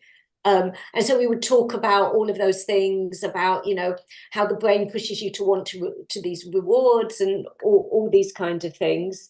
I wanted to help him to work on his self-acceptance and self-belief. There was quite a lot of avoidance going on with him, I think. He would talk about how much I just love food. He would tell me lots of stories about food. And so this was just information for me to have. I wasn't at that stage sort of really looking to challenge it, but it was really information for me to help to go with my conceptualization and to think about how I could work on that in future sessions. The acceptance and also is really important, because this acceptance, because he was so critical about his body, you know, he had lots of health problems, there was a lot of blame. We wanted to bring some acceptance into that. And then the next session would be... Can I ask just a quick question on that? Because yeah. I think reducing self-blame is like absolutely kind of 101. You've got to deal with that pretty quickly, otherwise other things aren't going to move ahead. Yeah. And how long does it take you really, if somebody's got a history of blaming themselves, getting down on themselves, etc.? How long do you find that takes for you to make a sufficient shift in that then a lot of other work can go ahead? Because if that keeps going on, it's a problem, right? Yes, it does. And it would be something that we would work on in every session. And of course, as human beings, we're all really self-critical. Yeah. You know, actually. So it's part of the human mind. So again, you know, when we talked about diffusion, we might have these feelings, but it's how they affect us. And we did later work on that specifically, working on, you know, the thinking styles and looking at ways to change that. But I would avoid doing anything I avoid doing anything too challenging with the client in the first few sessions, because I want to really boost their confidence, increase their self-belief. But I take that as information as to where to go with the sessions and what to do next. Does that make sense? That makes that my teacher used to summarize it as feel the pain but no blame. Yeah, absolutely. Yeah, absolutely. And then we come to the third session. So this was the first session that we did anything weight related. And we started there to look at portion sizes, so mindful eating, so being a bit slower, being a bit more focused on what he was eating rather than this fast eating. And in terms of homework exercises, he struggled because of his history to leave any food. He was eating to overfull. So I always frame these in terms of experiments. And the experiment was for him to just leave a bite on his plate. And he was also explaining that he was eating very, very large regular meals. And in this session, we talked a lot about the stress and anxiety, and we explored how he was eating in relation to stress and anxiety. And there's a model that I've got. I'll show it, and it's after this slide, actually. So that was really what we worked on in this idea of being able to leave food. You know, you don't have to eat that much. And talking about this idea of really, really loving food, and you know, but how does this affect your body? And you know, you might love food, but how's it impacting on you? And bringing in some ideas around these values about how he wants to look after himself. I think a question there with that overeating in terms of finishing up the plate thing. I mean, that's really not loving food. I mean, for me, I've become more aware of actually how much I dislike that at that point in time. And even if I've spent a lot of money on a plate in food in a restaurant, as soon as I feel like full, I'm like, because I hate overeating. It makes me Yeah. sleepy and slightly nauseous. And so I'm really sensitive to that now. And I just leave it. It doesn't matter how much it was. I'm just like, that's it. I agree, but I think you've got good interoceptive awareness as well because of all the meditation and all the Maybe. things that you do. But when you're not in touch with your body, actually, sometimes you're not getting those signals until it's too Yeah, late. that could be true. That could be true. So that's why the interoceptive awareness is really important. But then what had come up in this session was that he had suddenly had a bit of a light bulb moment, or actually it may have been in the next one, but that actually he was eating for stress and anxiety. But it shifted from I just love food to actually understanding that this was a response to how he was feeling. And so in that next system we could work on that. So let me just come back because you mentioned something earlier. You said there was a lot of avoidance going on, Yeah. and then you talked about how much he loved food, and I was like, well, what was? So this is you're saying this is what he was avoiding. Yeah, he was avoiding emotions and the Emotions. anxiety. So Okay. yeah, and avoiding. I remember like being a bit in despair with him. It's like because he would talk so much about stories about all the food he'd eaten, how much he loved it, and I was just thinking nothing's going to change. Nothing's going to change.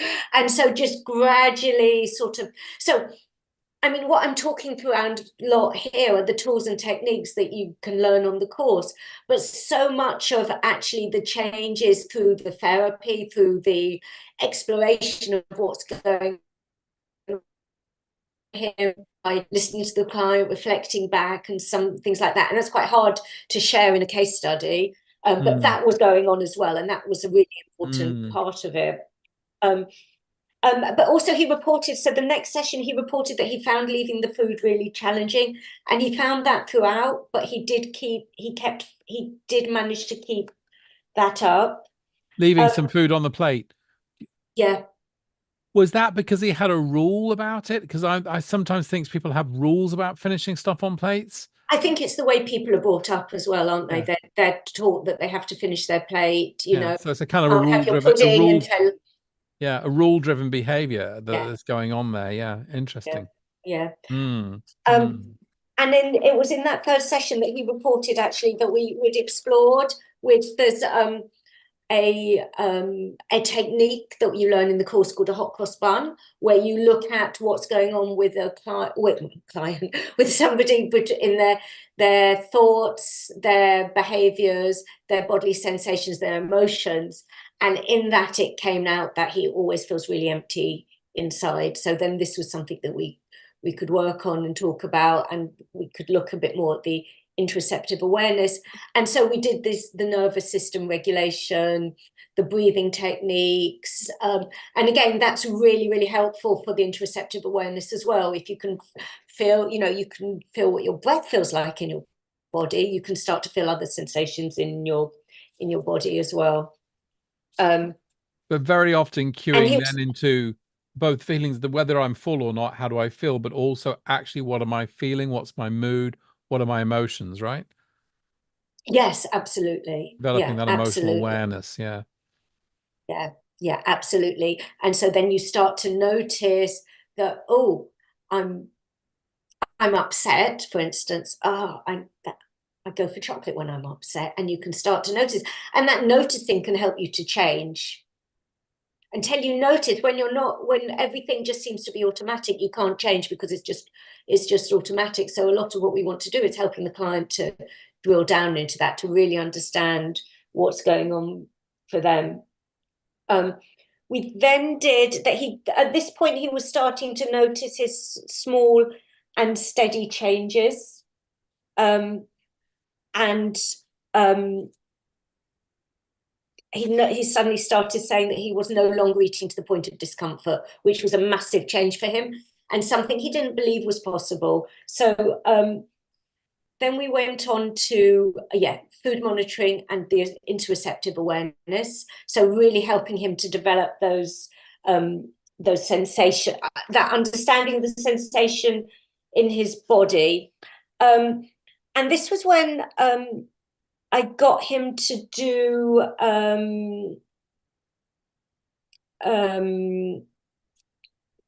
food monitoring. So I'm not really a fan of food diaries.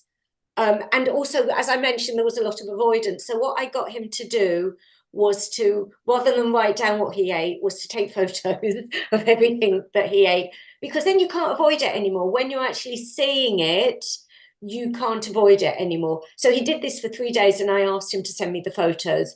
And this was a massive change for him, an Why? absolute massive change. When it goes out, it changes from I just love food to look how much I'm eating. You know, when you can't avoid it anymore. Yeah, you can't. It's real there. This is Well, he could be saying I'm still eating so much because I love it. and it was a big. Sorry, your Yeah. connection's frozen But there. I think it really shocked him when he actually realized how much. Oh, I think it really shocked him. Yeah, I think My back. it's you know, I mean, people keep a proper food diary, they see how much they're actually eating with their snacks and everything, but in this way, particularly I think, well, yeah, that portion size thing. Yeah, well, yeah, just very smart. Yeah. Very smart. Can you, what other, before you I feel. move ahead, I was just going to ask, what other, did you have anything else that he was recording in terms of gathering this data, and what are you having him do between sessions? Is there anything else we were having him do that we haven't talked about here in terms of recordings or things like that? Yes, recordings, practicing all the techniques. Yeah, practicing the breathing, but leaving a bite. The leaving one bite was something for him to continue. Breathing. Again, how I like to teach breathing regulation is that people just do it regularly over time, so that it's not associated with anything. It becomes like quite a neutral response. So breathing is often taught as a response to anxiety. I think the problem with that is that it becomes associated with anxiety. And so I teach it in a neutral way. And then further down the line, I wanted him to use it in terms of to help calm him down before meals. So that was kind of my thinking about that. You know, what were you teaching him? Mindfulness of breathing, alternate nostril breathing, No, diaphragmatic just very breathing, basic. or tension No, release? just very basic, deep abdominal breathing. I Deep, just try and right. make everything as simple Simple. as possible. Yes, no complicated breathing So techniques. belly breathing Just to bring in belly breathing. the relaxation response, parasympathetic nervous system. Yeah. Yeah, Yeah. absolutely. Yeah, Okay. and particularly when you to get him to do this in a regular way, a regular way. And often what I will do is get people to tie it in with things like making coffee or something like that, just to sort of, so that they're fitting it in a regular way. And learning to apply it not as a separate compartmentalized thing. Yeah, absolutely. Yeah. Yeah. And to be honest, I learned this on the course, and I still do it myself every day anyway.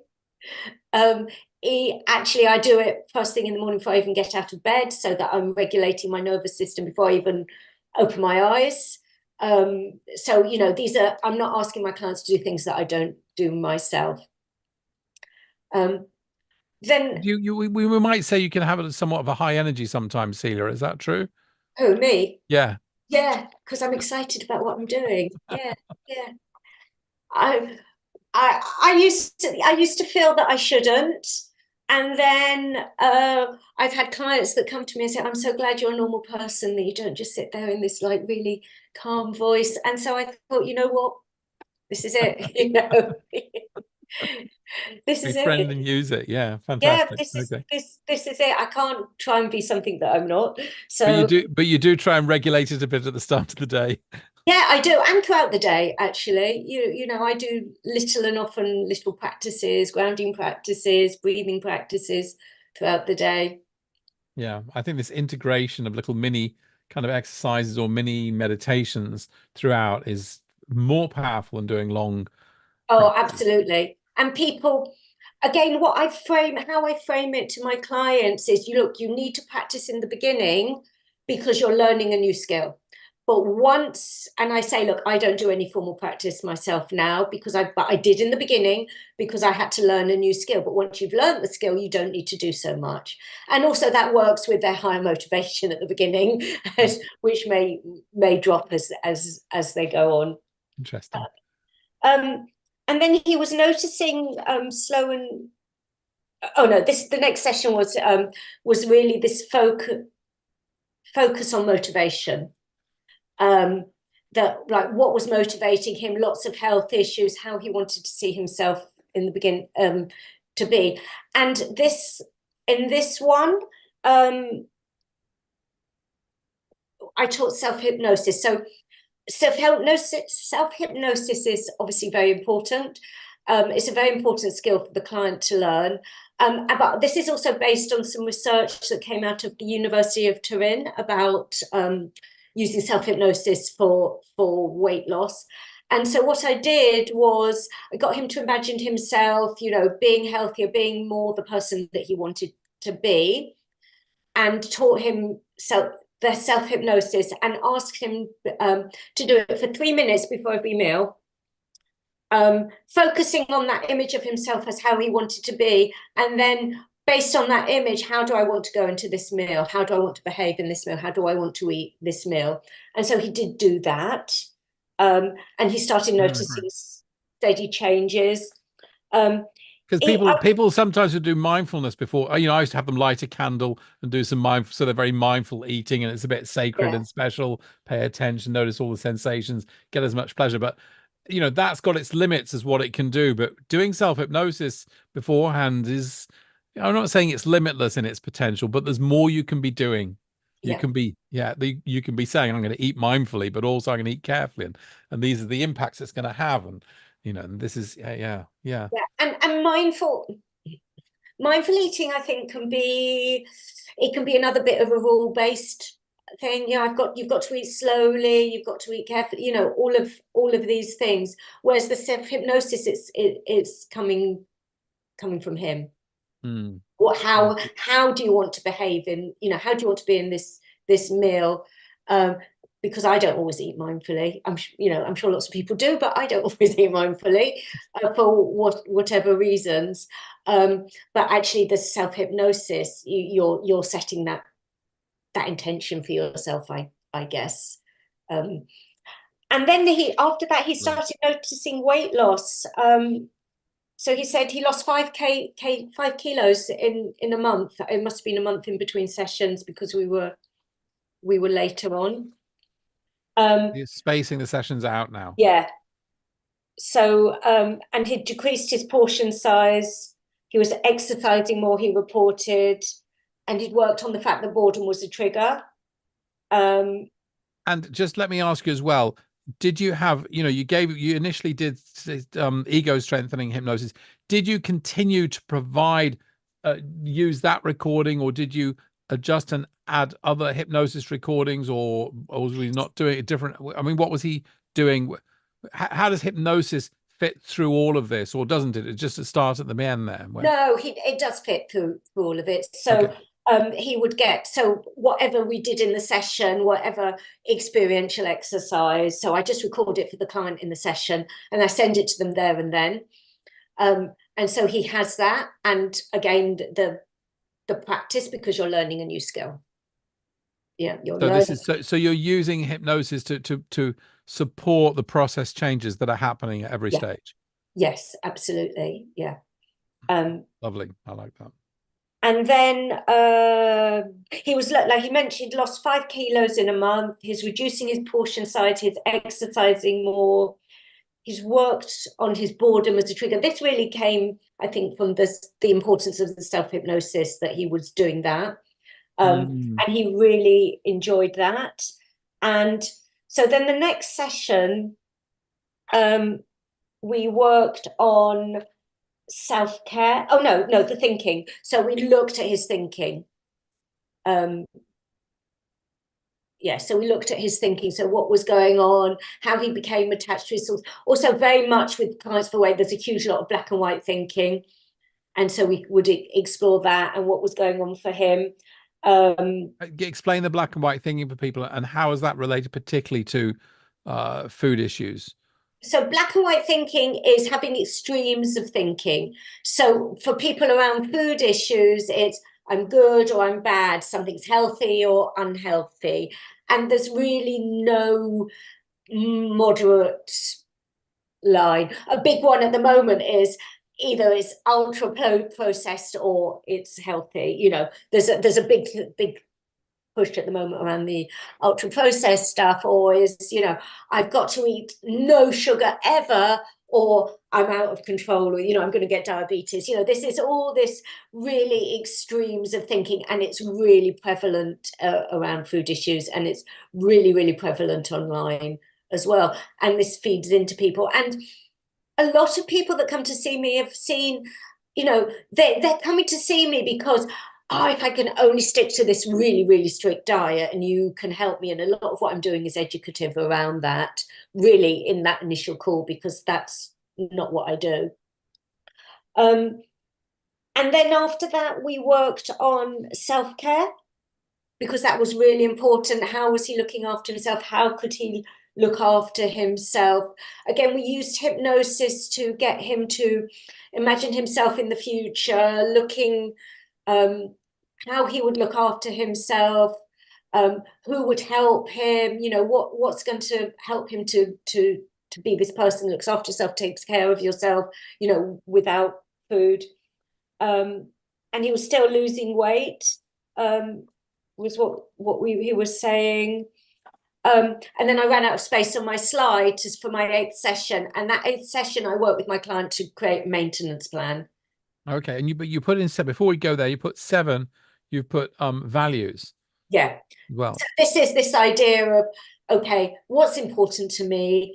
How do I want to be? Particularly around, how do I want to look after my body? And also, you know, he had grandchildren. What do I want to demonstrate to my grandchildren? Actually, what do I want? I want to be able to go and play with my grandchildren. You know, this is really important to me.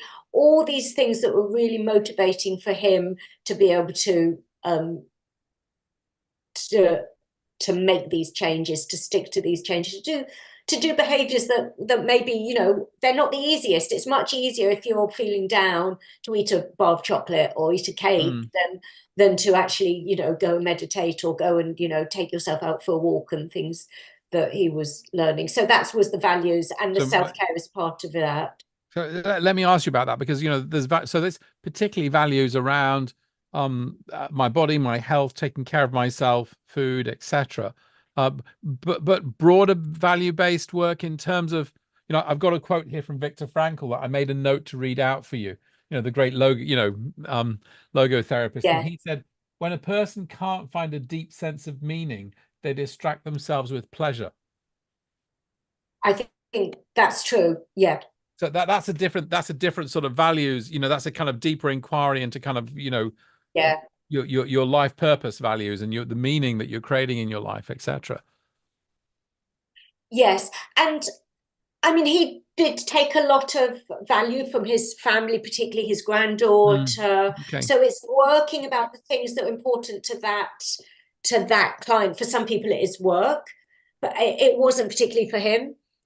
So this wasn't just the values of this. This was these were actually, in this broad scheme of his life, these were important values that he wasn't living, and so this was meaningful for him in the context, in the whole context of his life. This was meaningful, not just in terms of weight.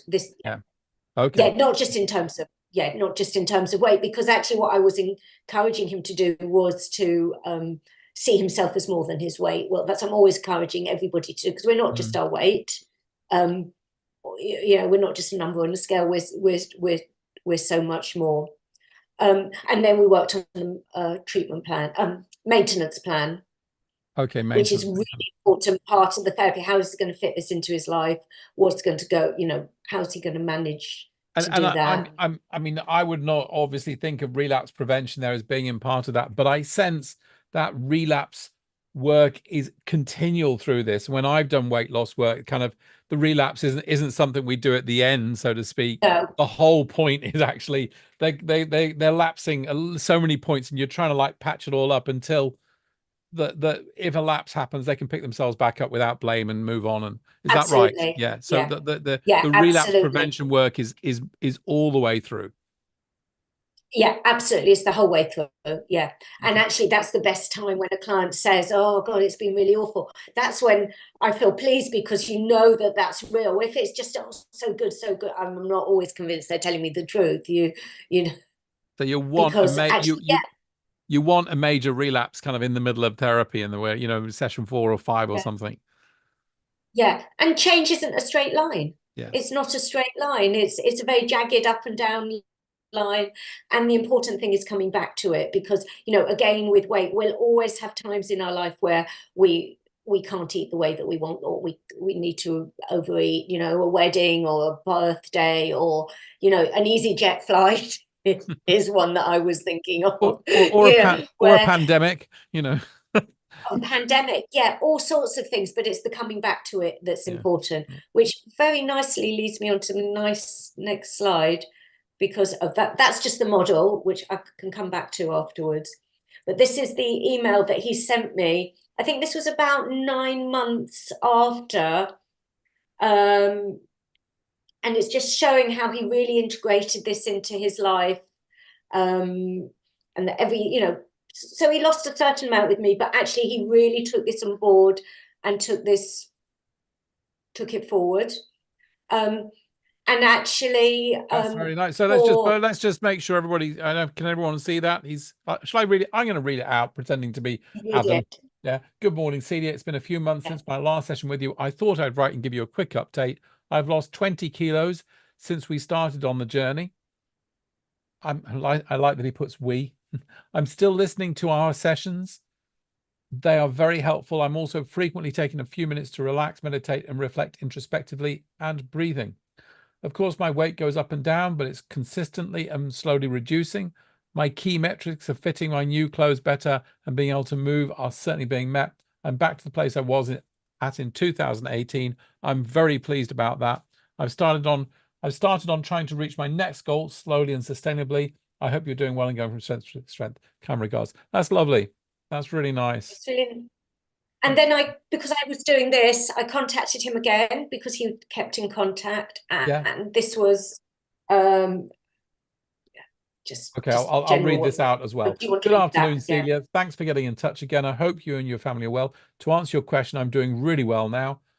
I'm gradually been losing weight. My health is much better. I'm back playing rugby again, which is helping a lot. I feel so much more like my old self. Hearing from you has made me think about the things again, and I'm very pleased. I decided to reach out to you for this help. There's no doubt in my mind, I guess, that you've helped me no end. You've given me tools and helped me understand what is happening, made it evident that my issues are in the main behavioral learned over many, many years. The changes we worked on have now become a way of life for me. If I do step back, I always manage to, I guess, get back to it, and the results speak for themselves. I no longer worry about diabetes, and my blood pressure is no longer a problem either. Thanks once again. I hope your talk goes well. How lovely. How lovely. So it's very see that just, but actually how transformational it was for that client. And I think one of the things there that, as you look at that, it's very thorough, it's very multidimensional, addressing a lot of factors, but it's very steady, and there's no rocket science in this. It's just like, let's just, and it's very practical, common sense in a way, isn't it? Yeah, absolutely. Is it okay if I just go back, Mark? Yeah, let's have a look at that. Yeah. Through that. So this is just showing this interrelationship between weight and anxiety. So if you start at the top, you've got those uncomfortable emotions, symptoms and emotions. And then you've got that desire to avoid the symptoms, food cravings. So you're trying not to eat. So, and then then you experience this sense of relief while eating or thinking about food. And then the other thing is, it can be by restricting. Oh, I haven't got that in there, but you can be restricting. That will also give you that sense of relief. Well, I'm not eating it.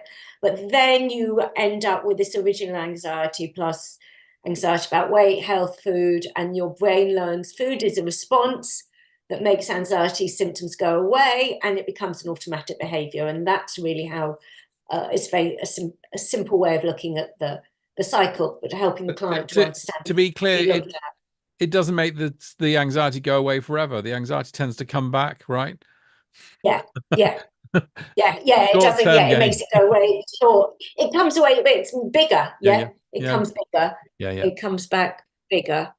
So that's so just for everyone who's kind of new to cognitive behavioral approaches, that sort of circle, so what we call a vicious circle sometimes, or just a repeating circle pattern, is essentially the way we're thinking about things and looking at them, and why the client hasn't moved forward. And I think it doesn't have to be very complicated, but you want to try and figure that out, right? And see, well, how is the thing maintaining itself? In partnership with the client, figure it out in partnership with the client. So this is something you share and work on with them, so they can see that pattern and then want to break the circle. And with the client, you would put their details, exactly what's going on for the client, their specific details into it. Lovely. Did you make a final recording for him? I'm just interested. What recording did he use the most? And because I said in the Q&A today that I showed the ego strengthening script as an example. We talked through it a little bit, and I said, I give this as one of the first things, and clients actually that's the one they keep coming back to and using. So because it's so sort of multi-purpose for them. I think for him, it was the self-hypnosis. When he talks about meditation, he means self-hypnosis. It's just what he called it. So just doing a bit of self-hypnosis before. For him, it was the... And I like that really taking the pause to set up the intention before he eats. I really like that. So you cut out. I was saying the way he's taking the pause to really gather himself and focus his mind, which I think is maybe one of the main things we discuss as self-hypnosis being about, and having this clear intention, how he wants this to be, this next little segment, which is eating this meal, and that, so he's pre-paving that whole experience of eating, and I just think that's so interesting that he's doing that regularly. So clever. I love that. I haven't thought about doing that, Celia. Seen something new there, these little mini self-hypnosis before the meal. Love it. I remember it doesn't come from me, it comes from that research. I would say I can't take credit for that either. I'm afraid. Celia's greedy for research, and I think it's one of the things that's interesting though, because I think, and I was just thinking about this, I know you do keep looking at the research that comes out and then learning and trying to see what can I add into my program from that. And I think because you specialize, that allows you to then actually keep up with because if you don't specialize, if you just work with everything, how do you? But because you specialize, you can keep your eye on this stuff and go, okay, how can I use that? How can I use that? Yeah, I mean, yes, I think that's true. And also one of the other things, just on what I was saying, is about doing the self-hypnosis or the relaxation before. For so many people, eating is really, really full. If you think again, people with weight issues, they've grown up maybe being criticized every time before they eat a meal. You shouldn't be eating so much, why are you eating so much? You shouldn't be having that. Or for lots of people, meal times can be very, very fraught, in family situation. They're bringing all that history with them to every single mealtime. So actually working on the actual mealtime behavior can be very, very important as well. Really interesting. Really interesting. So has anybody got any questions? I know Brian has got one. We're going to go to that, but any questions about the case? And let's go to Brian's question while you guys ask any questions. Brian said, apologies, you already answered this. I had to step away from my laptop. What further qualifications did you feel you needed to treat disordered eating? Anything around nutrition or the psychology of eating? And I think I would just expand that also to say, looking at the treatment plan, is there anything that was outside of the diploma? I know you're sensitive and informed about a number of issues that are more than we cover in the course in terms of the questions to ask, etc. But can you speak to that and what else people might need to do? Yeah, so I would say, yeah, that just what you're saying about they're not covered in the course, but I do run regular webinars for the membership within the course.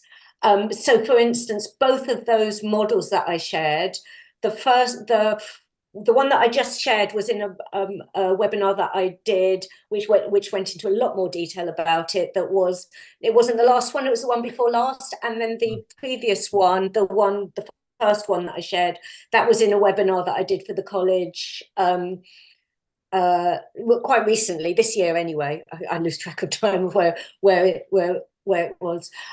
So I think you definitely have enough skills that you can use and adapt.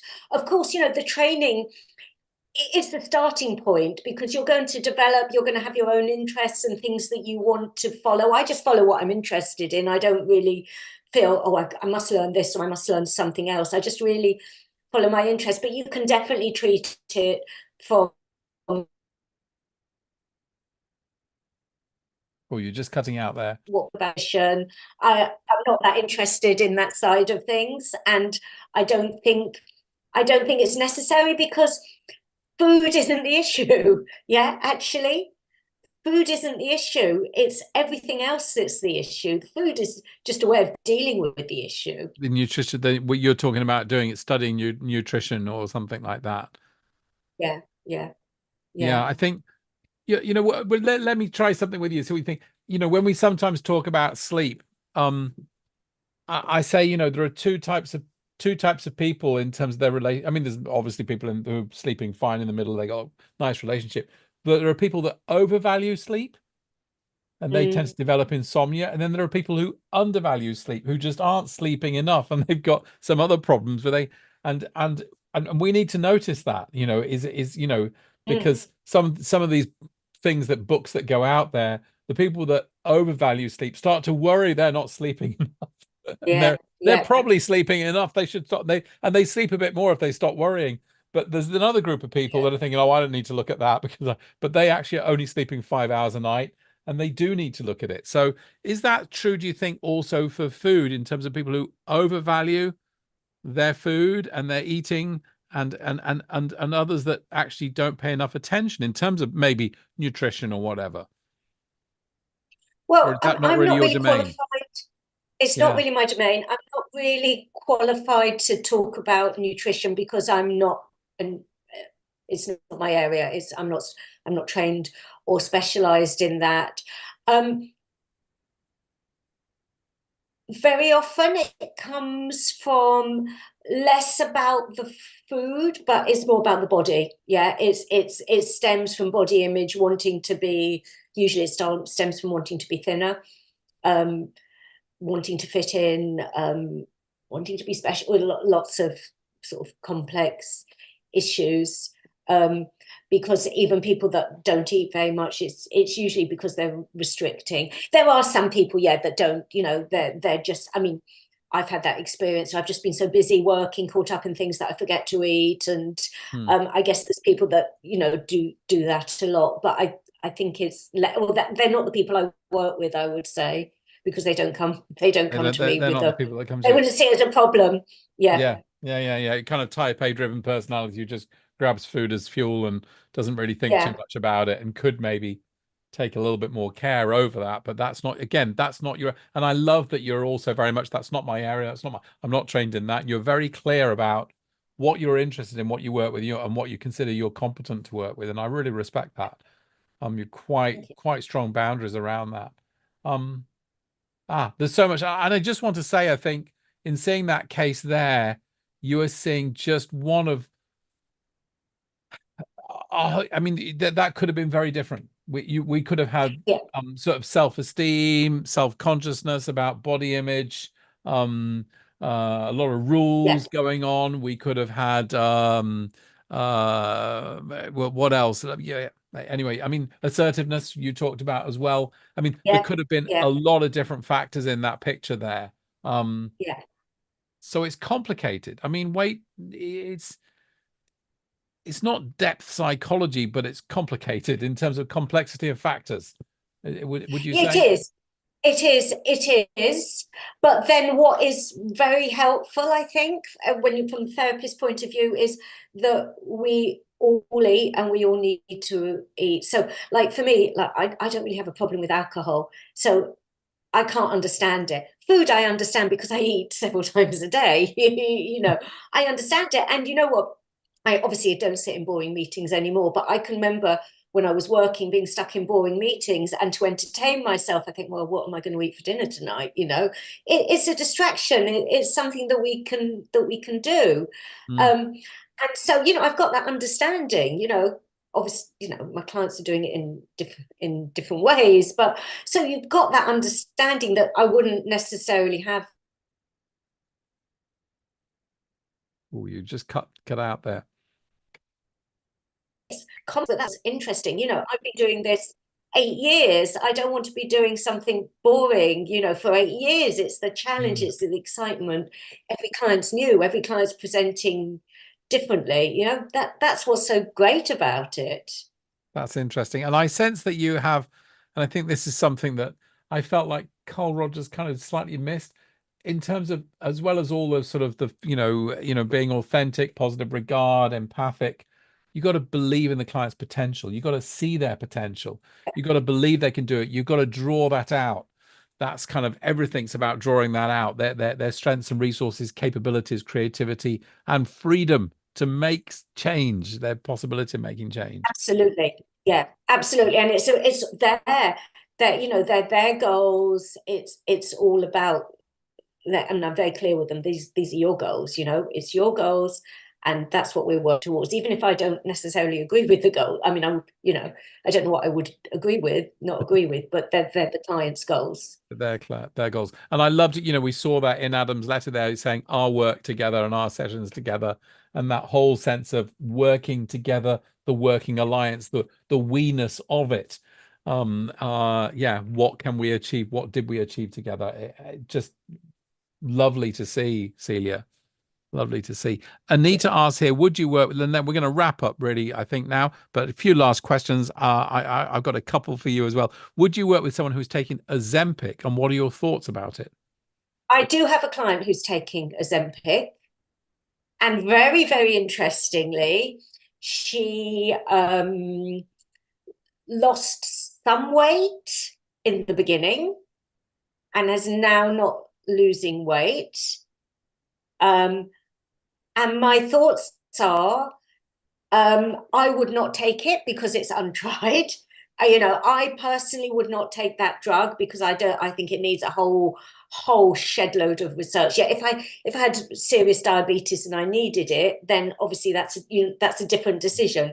So that's my feeling. For that client, so this is a very long-term client I've been working for before she Ozempic. I don't see her that much now, maybe about once a month. And she was somebody, actually is a very interesting client. When she came to me, it was during lockdown, and she, again, hugely morbidly obese in terms of the diagnosis, and she'd organised her life so she just did not leave the house. She do anything. She didn't move. She just really didn't do anything. And so we've been working together over a while. And this is, you know, I have some long-term clients over a while. And she has gone from being scared of being able to go out the house to, you know, not being able to do anything, to like talking about going on a holiday, flying on a plane, and how she's going to manage with the seatbelts, and just has had this absolutely transformation experience. It's taken a while. And another really interesting thing, I think you might like this part, when she first came to see me, she was also seeing a counsellor twice a week. And one of the things we had to work on was her assertiveness, because at some point she wanted to go down to once a week of seeing the counsellor. She's not seeing her at all now. She's only seeing me, because, and I will tell you a bit more about that as well. Because she told the counsellor that she wanted to cut down, and said, oh, no, I don't think you should. I don't think she'd been seeing this counsellor for 10 years or something. And we actually worked in our sessions on assertiveness skills so that she could go and tell her counsellor that she didn't want to work with her. But actually what she said was she only works with me now because she said, oh, I always feel worse about myself when I see the counsellor, but with you I feel there's potential, there's hope, and just how far she's come in the work that we've done together. Yeah. It And just, so and yeah, just extraordinary. and I mean, and one of the things she wrote, I've got a similar story about somebody coming for IBS, and actually all we yeah, worked on was assertiveness. yeah, I kept saying we need to work on the IBS. She goes, no, this, and the first thing we worked on was for 4 sessions how she was going to let her counselor know that she didn't want to come and see her anymore because she'd been seeing her for 5 years, once a week, and there were no goals, there was no progress, there was nothing happening. And I said, why do you yeah, go? And she goes, I don't know really. I just do, and I can't really stop it. yeah, yeah, Just, yeah, I mean, there's something deeply wrong with what's going on there.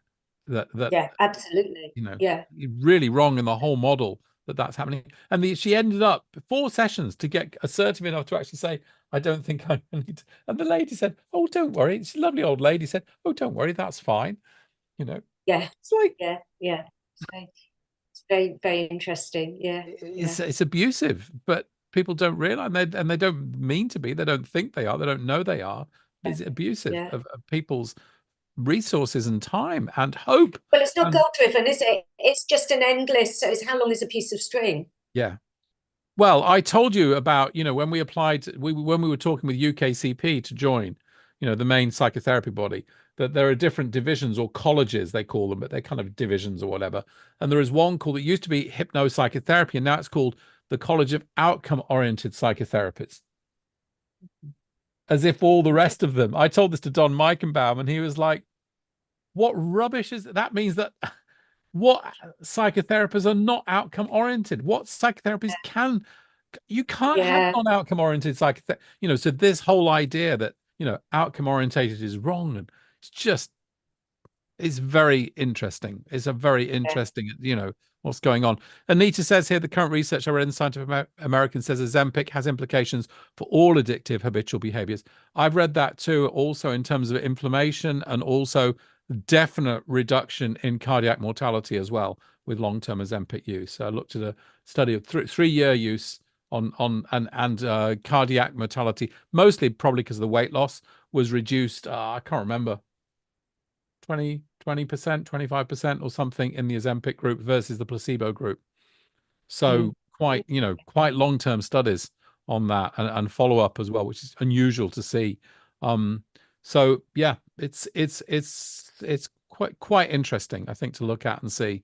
But and it's really there's some really interesting thing that I was reading about it in the mm, impact it has had on the Dutch economy. It's like yes, yes, it's increased like something like I can't remember what it is, but like their GDP is increased yes, massively yeah. Well, just based on Ozempic. if it does turn out to be, really something that is good, because it allow, and these other changes, and actually it looks like it might be a health contributor in multiple factors, then we're going to have some aspects in terms of the amounts charged for it, etc., which are going to be Yeah, interesting, because I mean, obesity is a global health issue, and it's not something it is. that is going to be solved by one-on-one therapy. We need to address multiple factors, but we can't put everyone on Yeah, Ozempic either, or can we? I don't know. I don't know. It's interesting.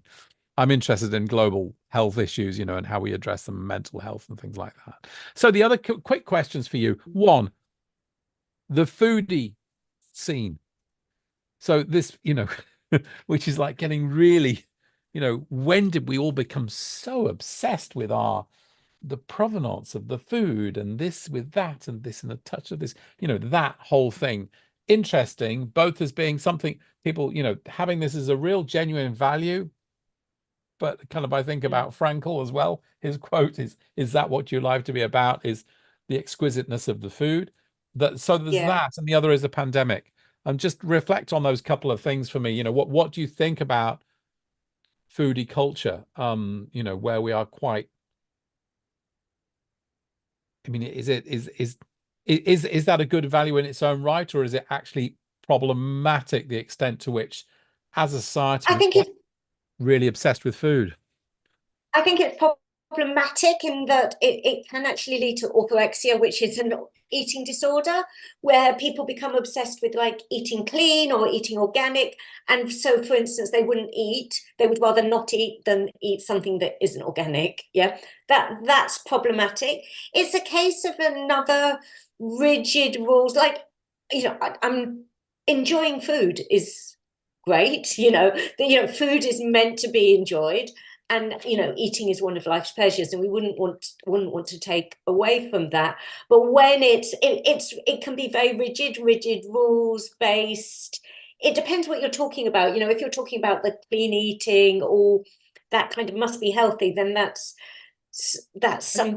That's if you're talking. I know your wife's French, so maybe you're talking about lovely French food. Oh, well, I'm talking about the way it's gone different. a stage further. And when I started to do some kind of alternate day fasting and things like that, or 3 bit of fasting, I was realized, like, goodness me, how much the day we spend thinking about food and looking at food and this tantalizing this version and that version. And when I'm just like, okay, I've just got 600 calories and it's all apportioned out, so I can't think about it anymore. And then I'm driving along and suddenly an advert, like, really, and I'm like, oh my God, I'm really hungry, which I'd never experienced before for a long time. But then realized how much time we spend thinking about food and reading recipes and doing all of this. And I think, okay, well, this is lovely, but I could be doing other things with my life. And that's the point, I guess, isn't it? I guess if it's meaningful to you, if it's meaningful for you, for some people, making a beautiful meal for their family is really, really meaningful. Yeah, and it gives them great pleasure. Yeah. And I guess if it's meaningful for you, then it's great. But for other people, it's a chore and it's a burden. But I guess where my concern is when it's the fear of not eating like that. Yeah, that would be where my concern is, where you've got that fear of not eating like that, or where that is going on, and then there are problems around the relationship with food, though, that we're not really honestly addressing. And in fact, getting more and also it can be sort of culturally accepted disordered eating, even eating disorders, because you're eating in a certain way. So I think everything is complex, and you've just got to really look at it and find out what's behind it. One by one with this person. No generalities here. So the other thing would be, the pandemic, the impact of the pandemic. I mean, I think, did anyone lose weight during the pandemic? I think some people did. Okay. I did, actually. I did, but that was from not eating properly because I was working so much. But obviously, if we talk about it for turning to food as an anxiety response, then anxiety was absolutely huge, wasn't it? And boredom. I mean, that's it. When I did do some weight loss, weight management work, the main thing, I did a functional analysis of, like, well, what's the function of the food? It's either generally it was either can just be habit. You just buy too much and then eat it, or it's basically either it's emotional soothing or it's boredom and entertainment and a treat, and those are the 2 main functions that I saw was going on. And I think in COVID, both of those, there was the anxiety. Scarcity, because we were worried there wasn't going to be enough food. We were worried, and well, we were worried there wasn't going to be enough toilet paper, so we had the food. Food as well. You would go in and like, half the shelves were empty. Fabienne started to have these extra shelves we put in here to store kind of, because in case it wouldn't be there, and we're still using them now. We got them still stacked up with stuff. So there was that fear of scarcity as hoarding, the scarcity. But her father did that. They tended to buy, and the freezer was full of, like, frozen beans from the garden. It was all this sort of hoarding of stuff that had been there for years.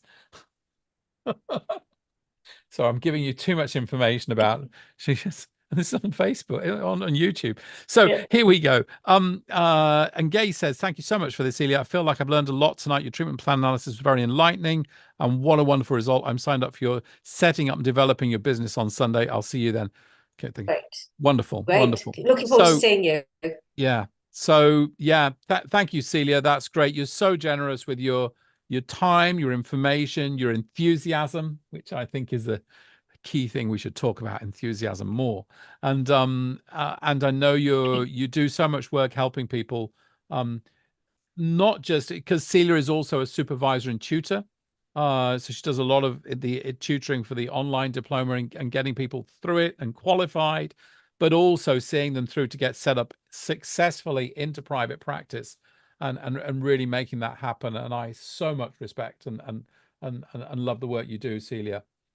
So and wanting to Well, thank empower you. people. Thank you very much. Could I just have a little, it's a plug. So Yeah, go even though for I it. Plug away. I don't work weight loss. I don't work, no, oh, I'm tired. It's late. I don't work, I don't do stop smoking. I believe that there is definitely a smoking here. I can't put in my You've got to go again network on that. It cut out completely, who does Celia. stop smoking. I get about 2 inquiries a month, and I can't pass them on to anybody. Oh, Can you say that sorry. all again? Because it just cut out then. Yeah, sorry, my internet is not playing ball tonight. Yeah, I don't do stop smoking, and I get about 2 inquiries a month for stop smoking. I believe there's a shortage of people that do stop smoking. So if you're interested in it, I would definitely say do the training around that, because there's definitely a shortage.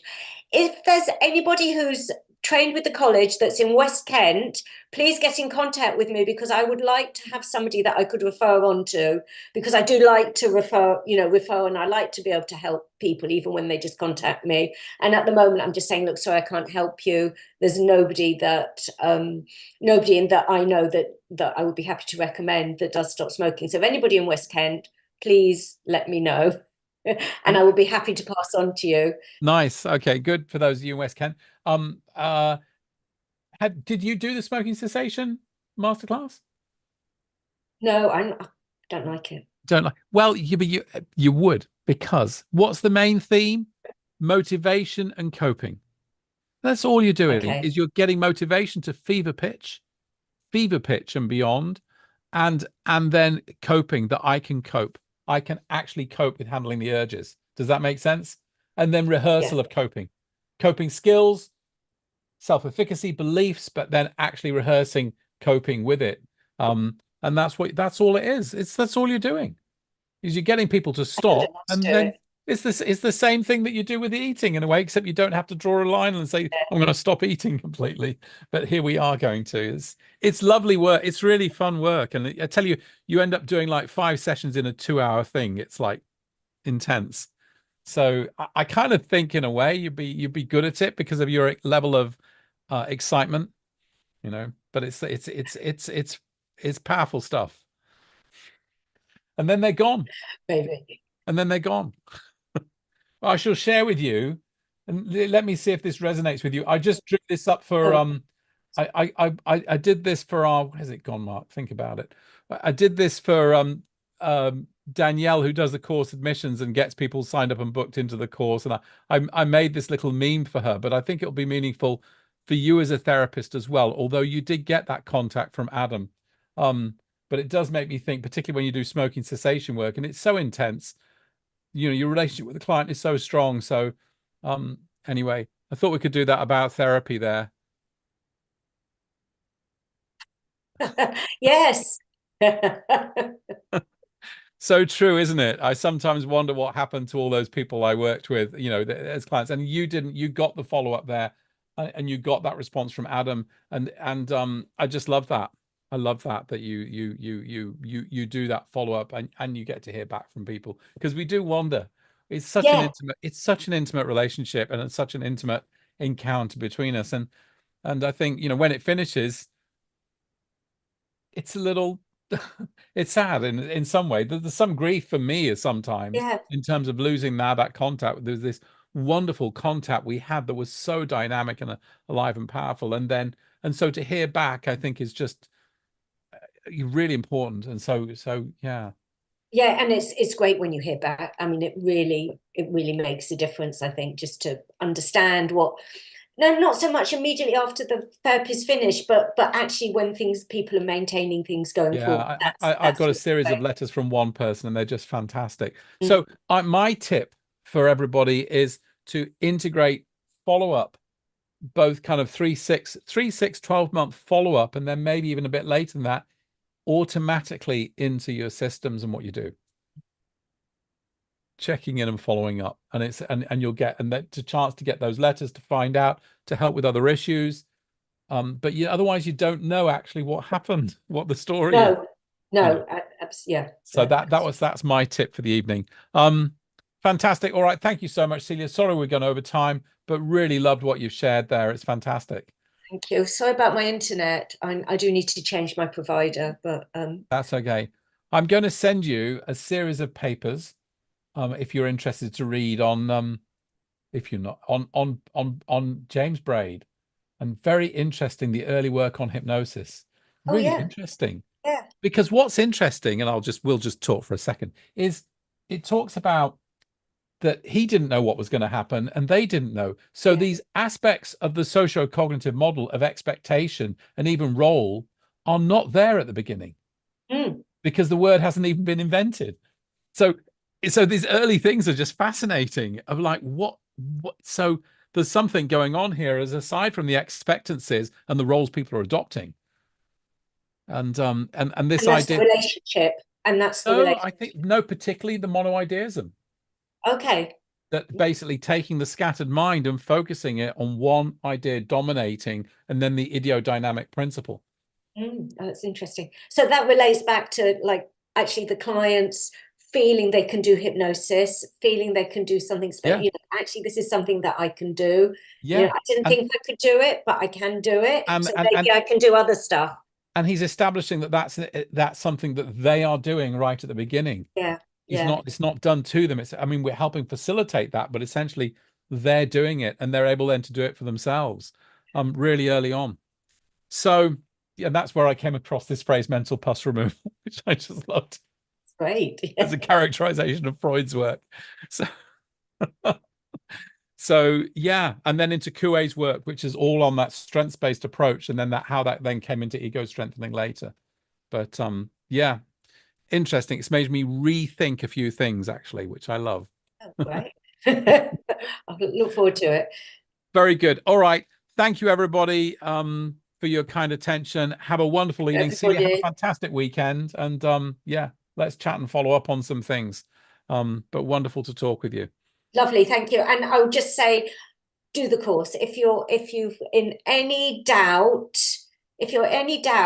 about it, you don't even have to become a practicing hypnotherapist. Just do it as investment in yourself, because you can never lose by investing in yourself. Oh, that's lovely. Yeah. That's what I would say. Yeah. Just do it as a way to invest in yourself. Wonderful. Wonderful.